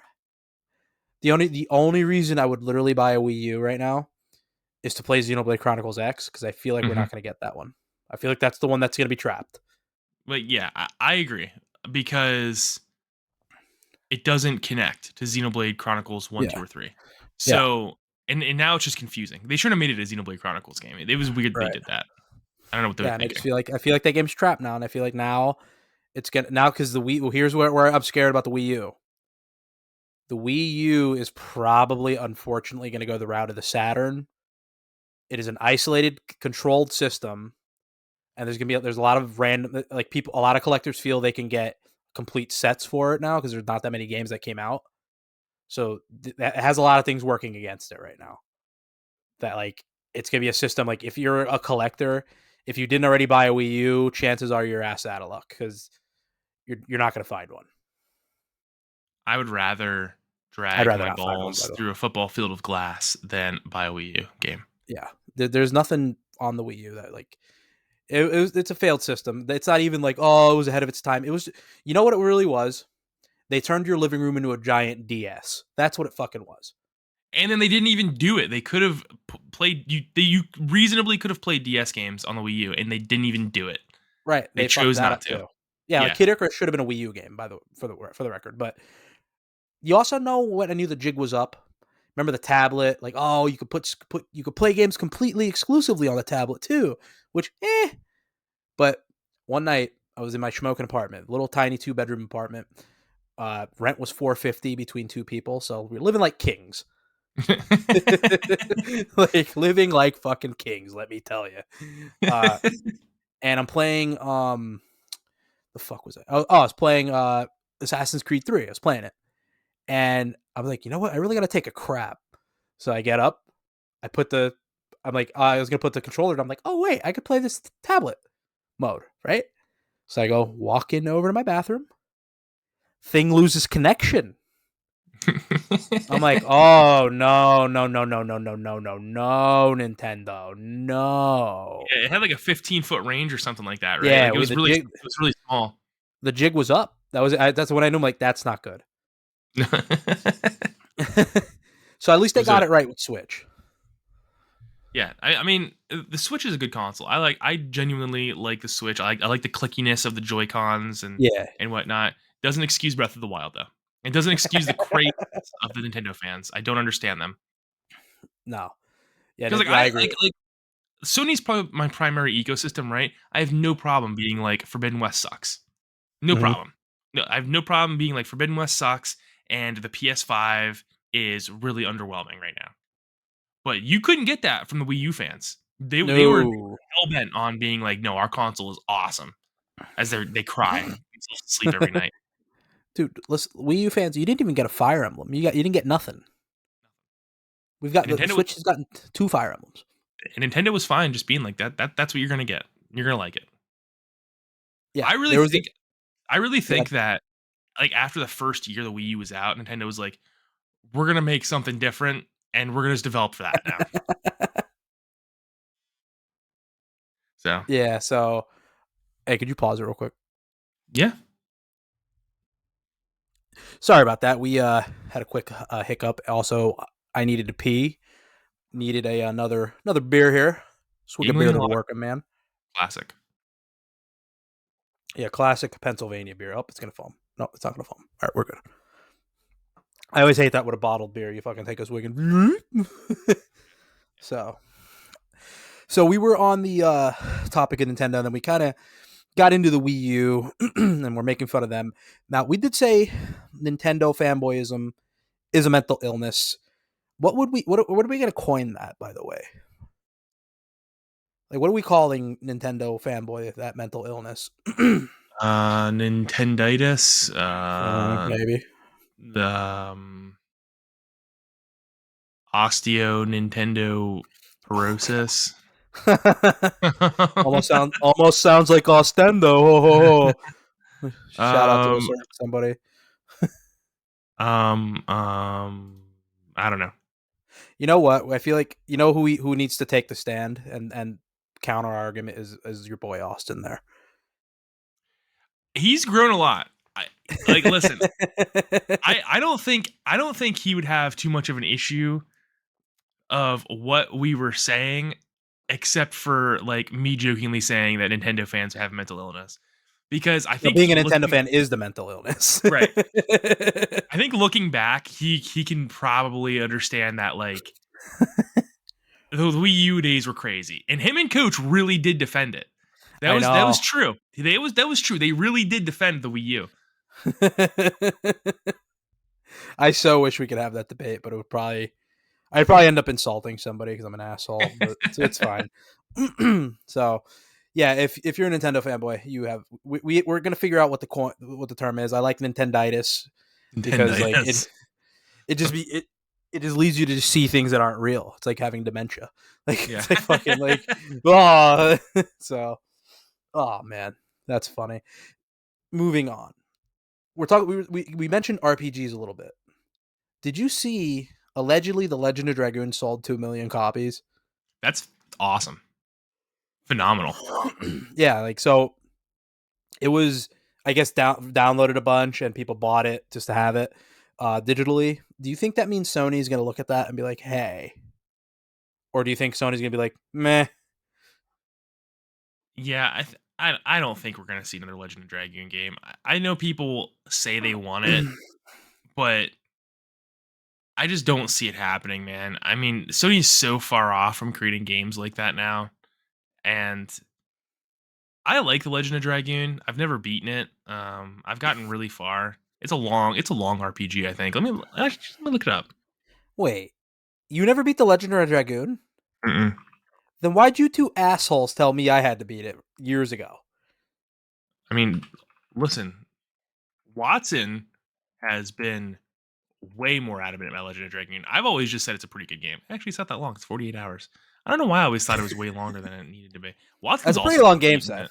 Seth. What? Hold on. Wait, whoa, whoa, whoa, whoa, whoa, whoa, whoa, whoa, whoa. You kidding me? He's never beaten the Legend of Dragoon? I would be surprised if he ever got to the second disc. He's never beaten the Legend of Dragoon. No. That little motherfucker. You know how much shit he gave me because like I never beat it. That I never finished that challenge. Like, oh, you never beat the Legend of Dragoon. You never beat it. I'm calling him right now. That little fucking piece of shit. Let's see if he answers. We're doing live on Alpha Nerds right now. Let's see if He might be Austin Thompson asleep. answers. Oh, what a baby. He might be asleep. I don't know. I hope I wake him up.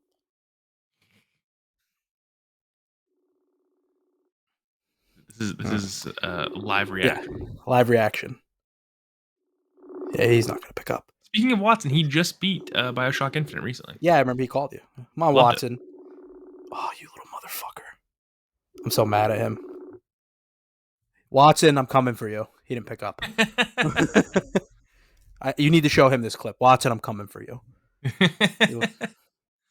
I gonna can I can look Burning back at Rush. I can look back at Legend of Dragoon and I can understand why you don't like it. Yeah. And I kind of agree with you in a lot of Uh-huh. in a lot of ways because first off, the random battles in Legend of Dragoon are absurd. Mm-hmm. They're way too frequent. Way too much. The inventory system, you're right, complete mess. It is a complete mess. And I don't know. I think the other parts of the game, like I think Dart's a cool character. I think the Yeah. dragoon transformations are cool. Um, I think the other parts of the game are like pretty solid. And for me as a kid, I got it. I'm like, this is a 4 disc RPG. I'm gonna dive right into this, and like it's got its cool dragoon guys on the front of it, and I was all about it. But I can also understand people's issues with it. I do think the random battles are like absurd, like catastrophically awful. But also, I hate the timing aspect to using your basic attacks in Legend of Dragoon. That drives me crazy because I was never able to get them. And then I don't know. Have you ever seen clips of like some of the late game ones? Uh-huh. It's Yeah, like I wouldn't be able playing to do it's like playing Dragon Force on Guitar Hero, dude. Like some of it. the timing required for like the later combos in Legend of Dragoon is maybe some of the hardest gaming challenges I've ever seen. Like Yeah, I agree with you there. I just want to look it up real quick because I don't even from my memory you had like a quarter second in between Yeah, like it was timing. the delay was nuts. Legend of Dragoon. Yeah, What were they and he called? I don't remember. I just remember there's things I liked. Like I agree with you. I like Dart. I like all the characters. I think the story is actually okay. I just wasn't a big fan of the gameplay. I wasn't a big fan of the inventory system. Drove me fucking up a wall, especially in that era of RPGs. Like you don't do that. You don't fucking let me reward me for fucking having enough money where I can stock up on items and like don't fuck me. Where you can only Yeah. carry this many potions. I mean, eat my ass, dude. So it's like, like I really didn't like that. I hate games that do that. So I'm happy to see that this game is getting some love because I think if they got a remake kind of like Shadow of the Colossus did, like just bring it to modern standards. Don't change too much. Change that inventory system, obviously, and like maybe the random encounters. But I think that's a tall task because now RPGs it needs to be big open worlds. Like so, I don't know what they would do to kind of modernize it, but I would buy another Legend of Dragoon game if they did it. Yeah, I would too. I would obviously buy it. Yeah, dude, I'm looking at these they were called editions, by the way, and I don't even Oh, know I don't even know what's going on here. Like it is insane the timing required for these because first off, like there's this little square in the center of the screen, and then there's Mhm. the squares that come down and you're supposed to match them up, but they rotate and the Nope. frame rate is so bad that like Yeah, no. it's almost impossible. Yeah, no. So shout out to you, Legend of Dragoon fans. I'm glad it's getting its shine. I heard they updated it after people snapped the fuck out that like the original port was all jacked up. So Oh, really? yeah, so that's funny. But what do you want to see next on the whole Game Pass retro thing? I think they need to put Xenogears out.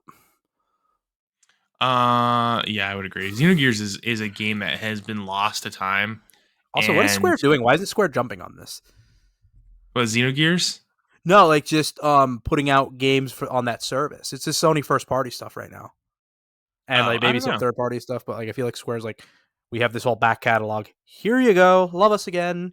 I don't know. I don't know Or what's or going on what with if they're that. afraid that like people are like, oh shit, this is what Square games used to be, and then they get mad where they are That now. might be actually at the sort of conversation about like how they were better back in the day.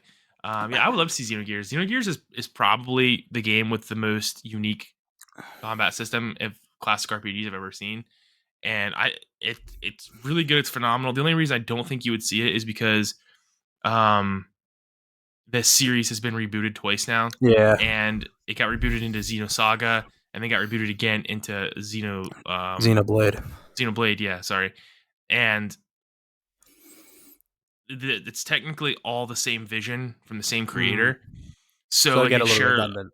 a lot of similar themes. They're different. They're different games with different stories, but like he's always been trying to tell this one story that he's obsessed with, and I don't know if he's done it now. People said that Xenoblade 3 was like his end game. I don't really see it. I still think Xenogears is the best one out of the series, like by far, and it's not even close, by the way.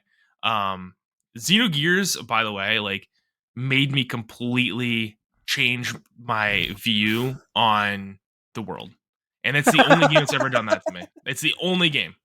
It completely blew me away when I played Xenogears the first time. And How old were you? the first time I played it, I was probably 18 or 19. Oh shit. Okay. All right. Yeah, yeah. So I was doing my YouTube channel at the time. I did Yeah, one I of my remember polls, that. Yeah. what game I should do next, and the people said Xenogears, so I did, and I played it on my first HD TV. It was a 19-inch flat screen, and I played it on my PS3, and I loved it. I had a Wow. blast. Yeah, That's awesome. I really Okay. recommend everyone plays Xenogears if you're a classic S- RPG fan. It's a So phenomenal game. so the creator of the Xeno games, you know what he should have did? Since you're saying he's obsessed with the story, What? should have worked at Falcom, buddy. Should have worked at Falcom. That's right. You'd still be making Xenogears. They'd have put that some bitch out. Don't That's worry. right. That's absolutely right. Also, Oh man. the craziest thing about Xenogears, I know I've told you this before, but Mm. there is a whole mech mini game that's really fun and really completely different. It's a completely standalone part of the game that has nothing in common with the rest of the game. It's a really fun, fast-paced action game, and it is used for maybe 30 minutes, and then never seen again. They developed this whole separate game and put it inside Xenogears to be used for one or two battles, and that's it. Crazy, That's craziest shit. amazing. I love it when games do shit like that. You know what other game? That was a mini game that doesn't get a lot of love, but I feel is one of my favorite mini games in an RPG. Blitzball. I fucking hate Blitzball. I I love hated it Blitzball. with a dying passion. I've never won a single game of Blitzball. Really? Yeah, I Oh never even got man. past like those intro games in the big city. That's awesome. I love Blitzball. My uncle, I remember my uncle. He had like almost 200 hours in Final Fantasy X. On like literally, he would spend days playing Blitzball. That's all he would do. Just play Blitzball. So Here's a fun and fact then, about me. I'm not really a Final Fantasy X guy. when's the last time you played it? I don't know. Probably I think it was the re-release on PS4. Oh shit! So recently, okay. Yeah, Because I've played I used to be the like you. I used to not like it, and then I replayed it, and like the themes of racism and religion, like, oh, all right, I fuck with this. yeah. I don't know. I just I don't like Titus, and I'm not really. I beat it on PS2, so I've actually completed the whole game, and I've just come to the realization it's not really my favorite Final Fantasy game of all time. No, I wouldn't say it's mine either, but I like it. I enjoy the story, especially like I said, the themes that they kind of put into it, because it it resonated with me because I felt like that world was kind of like the world we live in right now, which is very much to our chagrin can be racially charged and religion and all that, and like people do stupid shit based on religion. So like I thought that story really resonates with the state of the world, especially at the time the game came out originally, and then now. So it kind of had like a little bit of a Metal Gear 2 kind of little to me, but I see why people don't like it. Also, I'm a low key a Final Fantasy 12 guy. Love that game. I think I would be too, except I hate Van, and I can't get past how much I hate him as a character. Yeah, he sucks. Balthier should have been the main character. Yeah, Uh, and that's the truth. yeah. Also, it's because Final Fantasy 12, and I think I'm not the only one to say this. Reminds me of Star Wars. I get Star Wars vibes from it. I think they meant to do that on purpose. They had to I have. think I like it. I enjoyed that for that reason. I don't know. So now we're getting to the fun part of the show. Just kidding. The entire show's been fun, but we're getting to our misconduct list. On the misconduct list this week, we have number one, of course, Robert Swaley. Yeah. Just why not? We need an update. Did he beat Kingdom Hearts? We need a sit rep. I haven't heard I don't from him know. since his 30th birthday that this motherfucker was late to. I know, right? How was that, by the way? Did you have a blast at the 30th birthday, or I know had you a said you got blast. super drunk? Oh I don't yeah, know what happened after I left. we were buckled, bud. We were buckled. when you spend $72 at the venture, Yeah. yeah, you're leaving pretty drunk. I was amazed. I think I had 6 drinks. I paid for 6 drinks. It was like $28. I'm like, wow, this Yeah, is yeah. super The cheap. venture. Listen, I like the venture. We're big venture guys. Nobody knows where that is. We're not going to tell you where that is, but just know we like the venture. Big fans. Yeah. Yeah, and I had a blast. I thought it was really cool to see how many people came to see our dear Bertha, our sweet baby boy. Yep. Very But he can go popular. fuck himself for being late, dickhead. We were concerned about him for a second there. We're like, yeah, it's his 30th, and it's also going to be his funeral because we're going to kill him. His 30th So, and his last birthday. correct. Shout out to little man Flynn killing the dance floor. Yep, yep. Yeah, so it was a good time seeing our sweet baby boy. Happy 30th, buddy. Uh, and yeah, don't ever be late again. So yeah, shout out to our sweet baby boy Berto. Next on the misconduct list. So we've been doing some game hunting, right? Yep. And it's been fun going to retro stores. Love it. I miss it. I miss going to, getting out in the field and just kind of, seeing what you find. And if you change your mindset, you will find deals. Like I think every single time we've gone, I think I've maybe struck out like and not bought anything maybe once. But I'm noticing something. So when I look at my trails from zero, right? I passed up the sealed copy and let you have it. I took Right. the opened one. Right. And usually I don't like doing this because the sticker fucking residue. Like right now on my case, I peeled the sticker off and I left glue. Ooh, that's rough. That's I rough. fucking hate that. So when retro stores and I blame GameStop for this. Why are we in the practice of gutting games? I don't understand it. I've never understood You it. think we would have moved on by now, right? Like you think that Yeah, that we would have gotten over that by now. Figured something yeah. else out. Well, I remember when we worked at Elite Games back in no offense to anybody, but the dark days, the broke boy days, where you were selling fucking rare games to get money and like Yeah, an yeah, asshole. yeah. Uh, but we used to print cover art. Remember, like that box everyone hated. Oh, well, if you got nothing to do, print some cover art. Yeah, fuck off. We're not printing the cover art. But just we do this practice where you open a brand new game, take the disc out, put the disc and the contents in a little sleeve, and then you still charge a new price for it. And this drives me up a fucking wall. And the way this came up was this past weekend, Valkyrie Elysium was discounted to $30. Mhm. So I was like, all right, now's your time. Now's the time for your boy to strike. Usually when an RPG hits $30, I'm like, I'm in. That's my price point. Just because I don't know, I like catching games on sale. Who doesn't? Yeah, But for sure. I had the biggest fucking pain in the ass trying to find a sealed copy of Valkyrie Elysium. Like I couldn't find one. I went to like 7 different GameStop, kept striking out. Nope, no sealed, no sealed, no sealed. Like what the? Like where are all the sealed copies of these games? So, I mean, yes, I could have bought it online. I know that I'm not an idiot, but that ruins the thrill of the hunt for me. That's fair. But when they were like, "Oh, well, we only have that one copy," I almost took the L and just bought the gutted copy. But then, like, some of the copies were in like fucking rough shape. Yeah, I'm like, I'm not paying $30 for this. yeah. But I don't blame you. I don't understand the practice of gutting games. Why do we do it? Why hasn't it changed? Everyone does it. Even the retro stores who they know collectors will come in and legit not buy something because it's not sealed. I think it's a laziness thing and a convenience thing. It's the industry standard right now. So no one has any reason to be like, "No, we're not going to do that," you know. Um, but I don't see a reason why you couldn't lock You the know what's sealed games in a right? display case, you know? Just put them in shucks. Those plastic like what Best Buy does, or like they don't gut games. Neither does Walmart. They just put them behind display cases, which whatever. Mhm. But just put the promo case out. Like Yeah, put or the that. 50.99 in stock. Like we have it. Like I don't get why we have to do it, and it like really drives me up a fucking wall. There's nothing I hate more in this world than buying a gutted game. Toys R Us had the good system where they had the tags for it that you would take Yeah, up to the counter and they would pull it out of a locked case. I like that yeah. system too.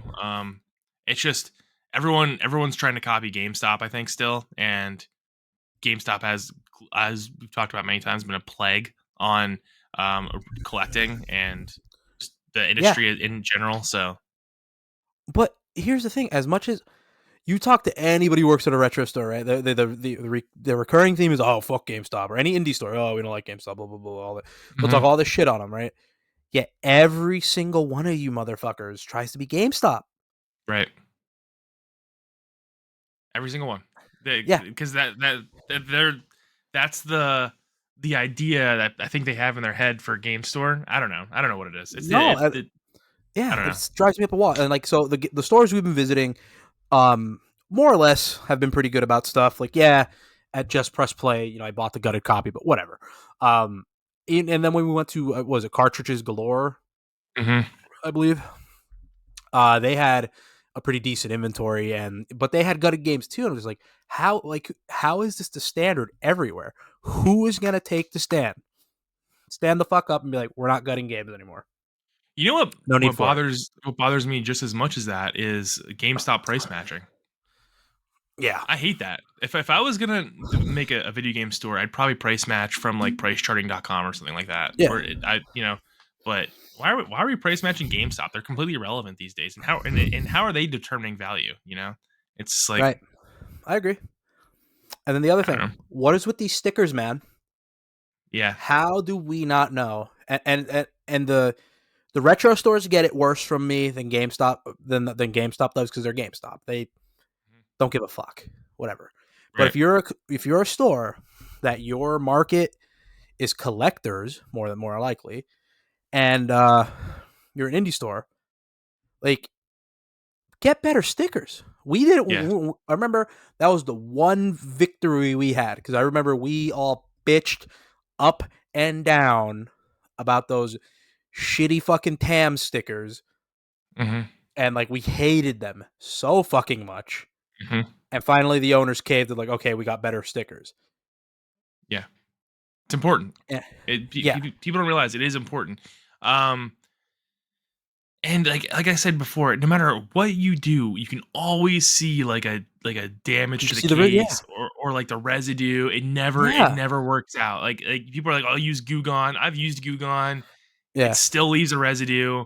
Listen, dude, I've got PS1 games up there that have sticker residue on them because It you can't sucks. get it off. Yeah, you can't get it off. You have to get an Um, entirely new case. Entirely new case. yeah, and that's a pain in the ass too. So I don't know. They don't have to be like a concrete sticker, No, like they can come off easy. It's fine. Let them come off easy. no. I don't know.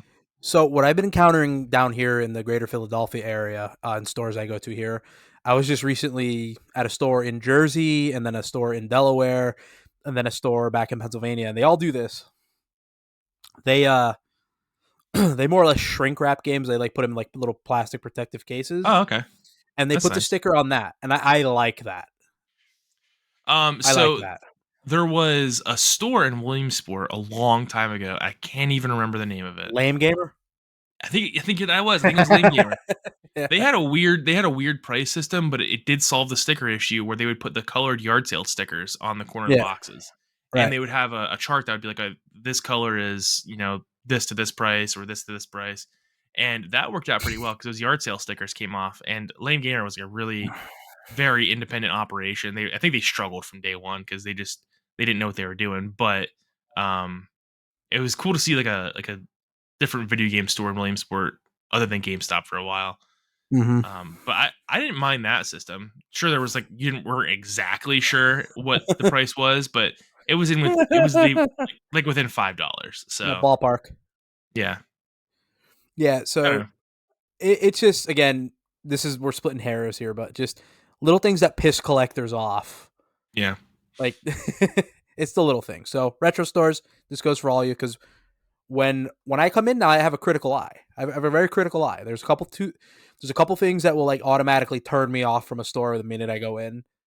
It's a Like presentation, what? like the vibes you get in, right? Like, get Mhm. the not feel like, if it's too commercialized, not a fan of this. Like, I'll just go to GameStop for that. Um, and then second, the way you present the product to me. Like, if I see that I'm never gonna hammer stores on prices. Like, you're there to make money. I understand that. Right. Uh, as long as it's not like an egregious markup, which I have yet to see. I don't know if you'd see that where a store's like legit trying to rip somebody off. Maybe if the copy's a little rough, like, yeah. I think But as like gamers are especially people that go like these collector stores are too well informed for that. You know. yeah, yeah, and like the days where you're gonna catch somebody slipping and you're gonna get a game like that's not happening anymore. So like once you eliminate that from your head, then like the retail store is always gonna be like a good place to hunt. But third thing is the employees, like the ultimate thing where like you gotta hire people who care about the product and have a genuine passion for it. I understand these places probably don't pay a ton. I get it. It's more than likely a part-time job for you, more than likely if you're an employee there.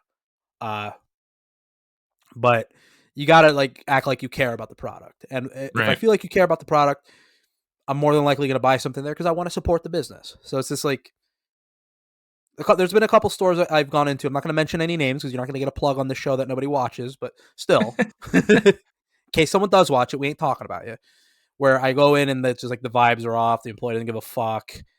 Like it's just, I don't, Yeah. and it's a shame because retro games and video games in general deserve to be loved. Love your games, love your product. Right. That is I the agree. Alpha Nerds way. Next on our misconduct list, you see our boys back on here. Tommy Tallarico. So he's stealing credit for games he says he worked on but didn't That's work what on. the thread that I linked you and said.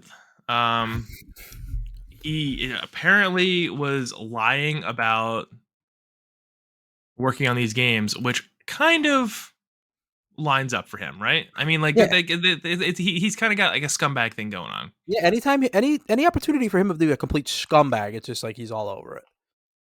Um, so this says, according to the 2010 interview with Sonic Stadium, John Sonoe, I don't know who that is, it's his sound director for Sonic and the Black Knight, said Tommy provided 10 compositions, of which uh, June selected 3, arranging 2 of them himself. Um, the songs were Molten Mine, and the composition is taken from a game called Black Dawn, for which Tommy's studio provided sound. What? I don't know. I'm trying to give you the Cliff Notes version here. In the credits Yeah. for Black Dawn, only Todd Dennis of Tommy Tellerico Studios Incorporated is credited, implying he did all the music, including the song that we rearranged for June and the Black Knight. So Tommy Wow. didn't even make that song. The next Somebody track, worked for him. the next track credited to Tommy is Megalith. This is the one track Tommy provided that did not get rearranged before being put in the game. However, the song is taken from Black Dawn as well. It is exactly the same song. Tommy's credit for this track as well. Finally, the Black Cauldron. Like, there are 2 songs. This one is not taken from Black Dawn. It is currently unknown if this track is taken from a past TTS project, so there is no concrete evidence against Tommy composing this song. However, the song does sound like Todd Dennis's work on Black Dawn, and given Tommy's track record, the other 2 songs, it's a fair assumption the 10 tracks he provided from June were taken from the TTS archives and not just tracks by Tommy. Um, Tommy also claims he's the first American to work on Sonic, which obviously isn't true. No. There have been Americans involved with Sonic since the 90s, including the music. So apparently Tommy's taking credit for the work that this guy made that Wow. was just, I don't know, not giving him credit. Isn't it widely believed that even like Michael Jackson contributed to Sonic 3? Like I remember that's like the wide I don't know anything assumption. about that. I don't know anything about that. There's a whole like fucking mythos on that we won't get into, but it's believed widely that Michael Jackson contributed to Sonic the Hedgehog 3 soundtrack. Hmm. But they took some of his work out, or he went uncredited because that was the time where he got accused of delinquents. So yeah, That's, but yeah, I mean, hey. which hey, uh, so yeah, so I put him back on the list because like I feel like every time it's always negative press with this guy. Yeah, the guy's a douche. Clearly. Yeah, it's like he's like the fucking dude from the cheating Donkey Kong player Billy Mitchell. Mm-hmm. Just like these Yeah, fucking they have very similar vibes. Very similar. just like these fucking old heads who are like in the old school gaming mythos that like won't go the fuck away. Like retire, go away. Go spend time with your family. Stop fucking Stop trying to resurrect the fucking Coleco, whatever the fuck you were doing, or the what the hell was that thing? The Amiga? Was it the I Amiga?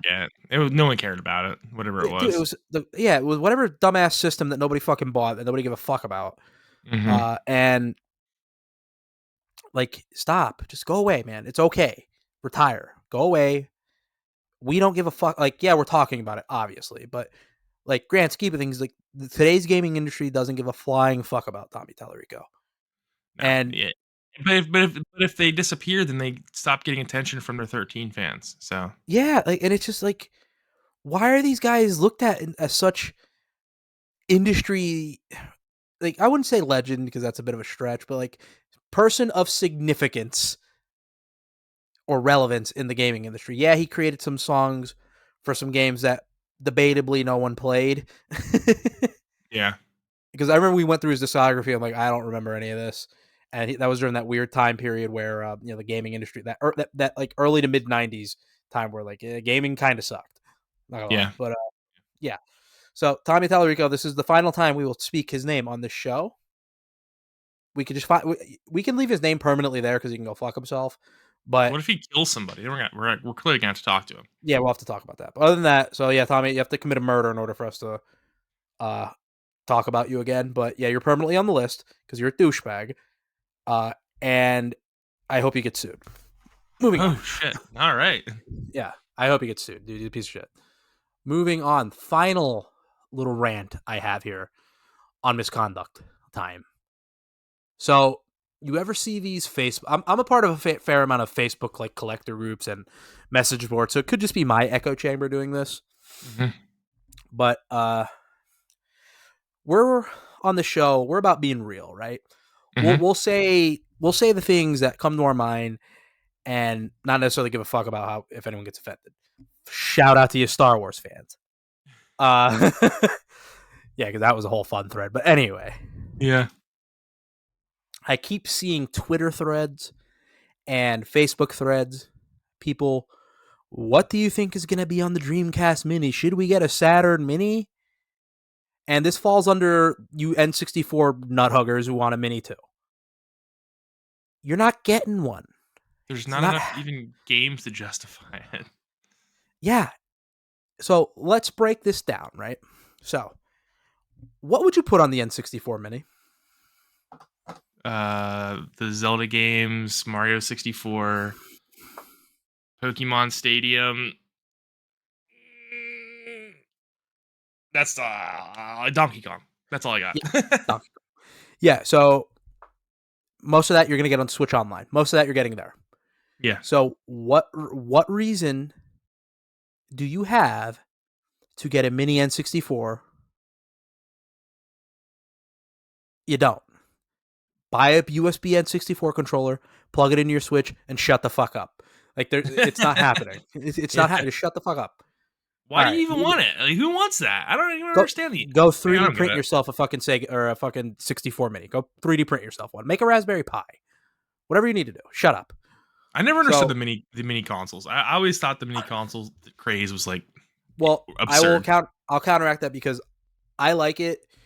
It led me to get rid of all my cartridge based stuff. Like when I got the SNES Mini, I sold all my Super Nintendo games, modded my SNES Mini, put all the RPGs, all the English hacks, all the games I wanted. So like I have that stuff readily available. I don't have to fucking lug out a console, piss around with fucking cartridges. I don't like cartridges. Okay, Uh, okay, but hold up. You didn't need a SNES Mini to do that. no, I could have did that myself, but the novelty of it, because like for me, the novelty of holding that SNES controller in my hand and it felt right. Like so, like to me, it's a very niche product. But you're right. I didn't need to do that. If I really wanted to do that, I could just turn my PC into a whole thing that does everything. You're 100% correct there. Right. I felt like people were just buying little displays of tiny consoles. I really feel like that's the whole purchase value of it. So Yeah, I oh, don't I really agree. I don't know. It's See, not for really a me, thing. I took it as an opportunity to have like the best of both worlds, where I could have the authenticity of original hardware, and but or not original hardware, but like simulating original hardware. Let me put it that way. And it got me to where it opened the entire library up for me versus just having specific games that are only NTSC and all that other nonsense. But I Yeah. do agree with your point. it's a it's for a very niche market. But moving on to the Sega guys. Okay, I'll humor you, right? So let's say Sega goes, yeah, we're gonna put out a Dreamcast Mini. Okay, what's on it? Sonic Adventure, Crazy Jet Grind Taxi. Radio, Crazy Taxi. What else? No idea. Skies of No idea. Arcadia, Was Skies of Arcadia a dream? Virtua Fighter. Yeah, it was a Dreamcast RPG I didn't know that. that came out for GameCube as well. So, what else would you put on it?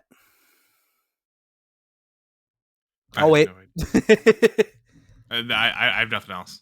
Nothing else. yeah, Time Stalkers. You putting Time Stalkers on there? Like Power Stone, maybe. Like it gets slim pickings.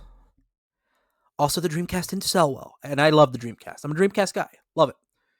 It gets even worse for the Saturn. So, the Saturn is viewed as a failure, right? Yeah. Commercial flop. Why would you celebrate it? Um, because of nostalgia.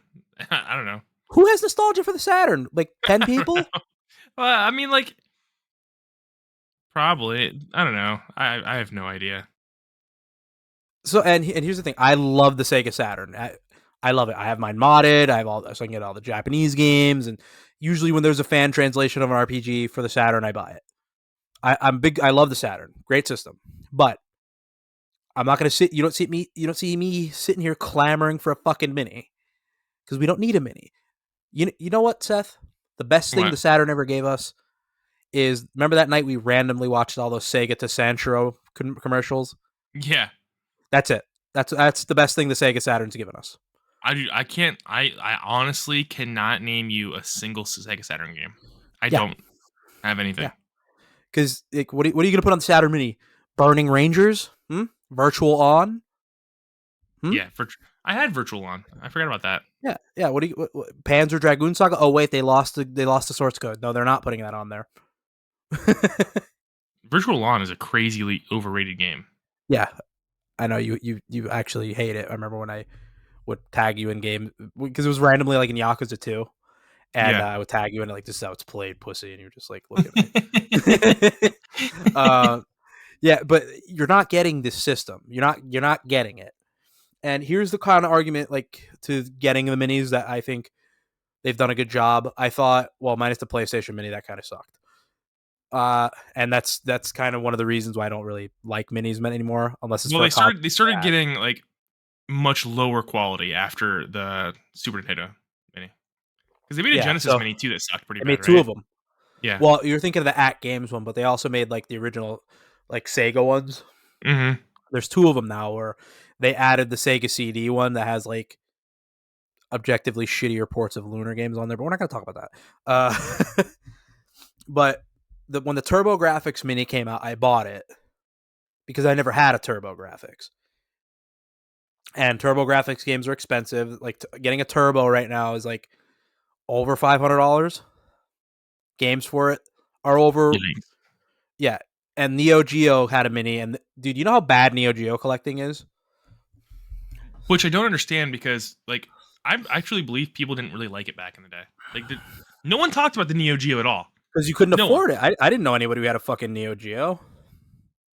I wanted one, of course, because I was a consumer whore.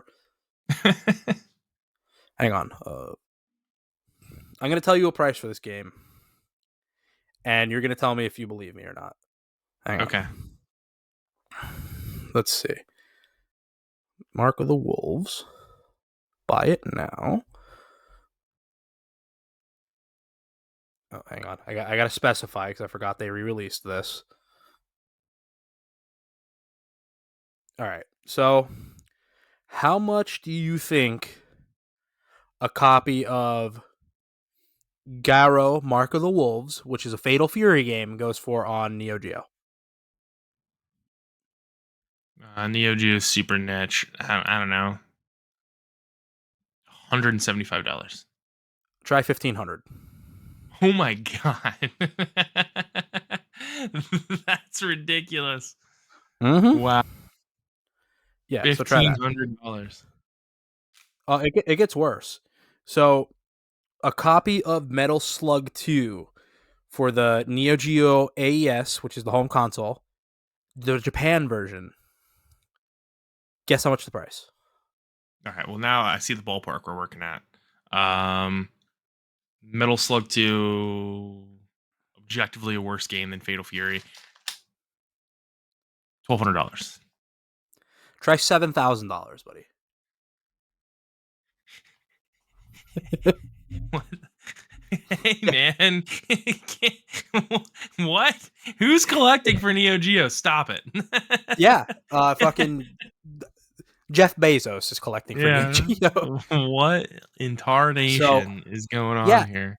so you know what has to happen basically, and it's sad to say, this is a product of the fucking early '90s kids that couldn't afford the Neo Geos, like the ones like guys who were in their teens and like when we were in diapers. Yeah. They went through the same trend where they grew up, finally had disposable income. Now these assholes are retiring and buying up all this shit that they never had as kids. Yeah. That's fair. So they're the reason why these prices are the way they are. We have to wait for them to die off. Then, but Just then like we're gonna be quick after that. yeah, we're gonna be the enemy because we're gonna be the reasons why RPGs are fucking out the ass, and they're gonna wait for us to die. It's a cycle. I'm just glad that I got all the RPGs I wanted before game collecting became such a trendy thing. I hate that it's so trendy, dude. I fucking hate it. Yeah. Yeah. I Blame don't, the game and chaser. yeah, but like they're, you know what's weird? Their channel's not even big. Like it's 100. I think they have 100,000 subscribers. I Well, think. maybe if they were somewhat likable as people, then they would be bigger. Game Yeah, because chaser. they. I don't even know if they're making money on that channel. I don't really watch their content anymore. I know they were doing a movie recently, but that movie, I was like, I feel like it's been years since they've been trying to get that movie out. It's still not readily available that you can watch it. They never record episodes anymore. It's always like stupid shit on their channel. Does the Nintendo U Force actually work? Is that their They most recent started, video? yeah, 2 weeks ago. They're not. They don't put out content Yeah, very consistently. right. I just feel like that channel, they, I feel like their format was good. Like I used to enjoy their videos, and like because it was fun seeing them go out to stores and see what they could find. That was kind of the point of the video for me. I didn't really care about them getting deals or any of the other shit. But Hmm. I feel like at some point when they hit that fucking bubble, when the bubble hit, they stopped going to conventions. They stopped doing stuff that like people enjoyed. Like I don't know. I just feel like their content got like objectively worse. And then they were like massive douchebags to you guys. So there was that. Well, yeah, they were, and like, but that's like whatever. I'm over that, right? Yeah. But like the reason I don't think they ever got bigger than they did like 10 years ago is honestly because I think they're very unlikable. Yeah. They're very unlikable, man. And like Billy's a douche, and what's the other guy's name? I don't remember the other guy's Jay. name. Jay. Jay Yeah.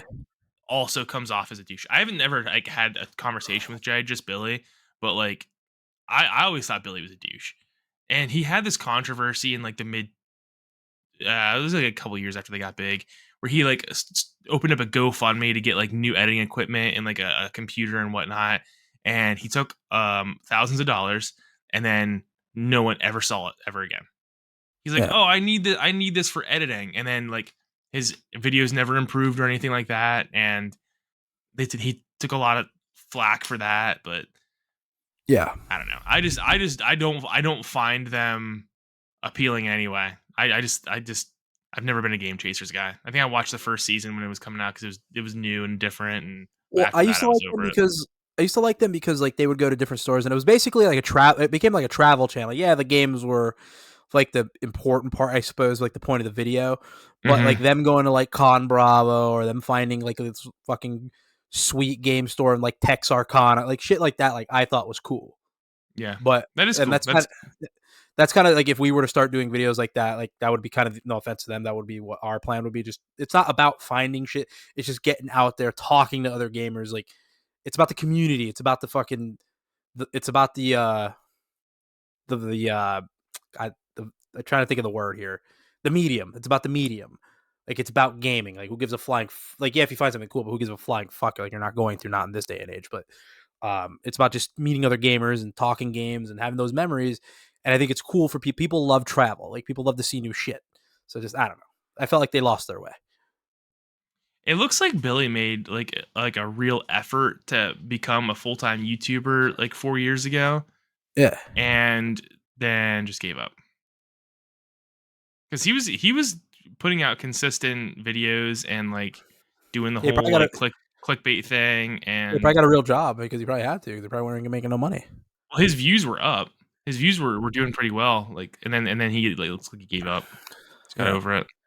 Listen, you being a YouTuber ain't easy. It would be something I would be scared to do. Like, oh shit, I'm gonna go full time YouTube. Like, I feel like there's and like having a real conversation about YouTube.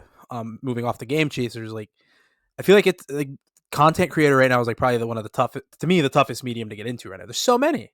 Hmm. Yeah, I agree. I don't think that if I mean like if you blow up, you blow up, but it's really a whole luck. You know that's all it is. It's luck, Yeah, and there's way too much competition to. And if it's one of those things where like, if you start slipping at all, it's over. you're done. You're dead. Yeah. Yeah, So I don't know. Who knows? But I think it's been a great show, my man. I Like do too. we've I I feel like agree. we've gone on a little journey here. I Gone on a little agree. journey. It's I talked been about phenomenal. yeah. I love that you've had a Nightwing baton in your hand the entire time. By the way, Listen, dude, I'm waiting to smack somebody with this. when did Waiting you buy that? like 3 years ago. Yeah. Yeah, that's the PP wax stick. That's where. Yep. So, I'm waiting. um, oh man, no, it's been a good show. Do you have anything else that you wanted to kind of shout out, touch base on? Anything you need to get off your chest? I feel I like feel like I you need feel a segment here. no. I feel like I've gotten enough off my chest. The Nintendo rant was. I've been holding that in for a long time. I'm glad you were able to get that out because it's Yeah. important you express yourself. Yeah. So yeah, no, it's been a great show. You can find us on all free feeds on podcasts. Please download the show for the love of God.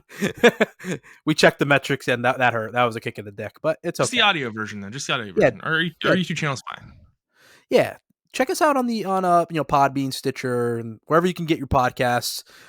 Check us out there. Uh, check us out on YouTube. We're Alpha Nerds on YouTube, the one and only Alpha Nerds, the OG Alpha Nerds. Because again, Hmm. we're often imitated, but we can never be replicated. And when in doubt, boys, square up, throw down. That's right.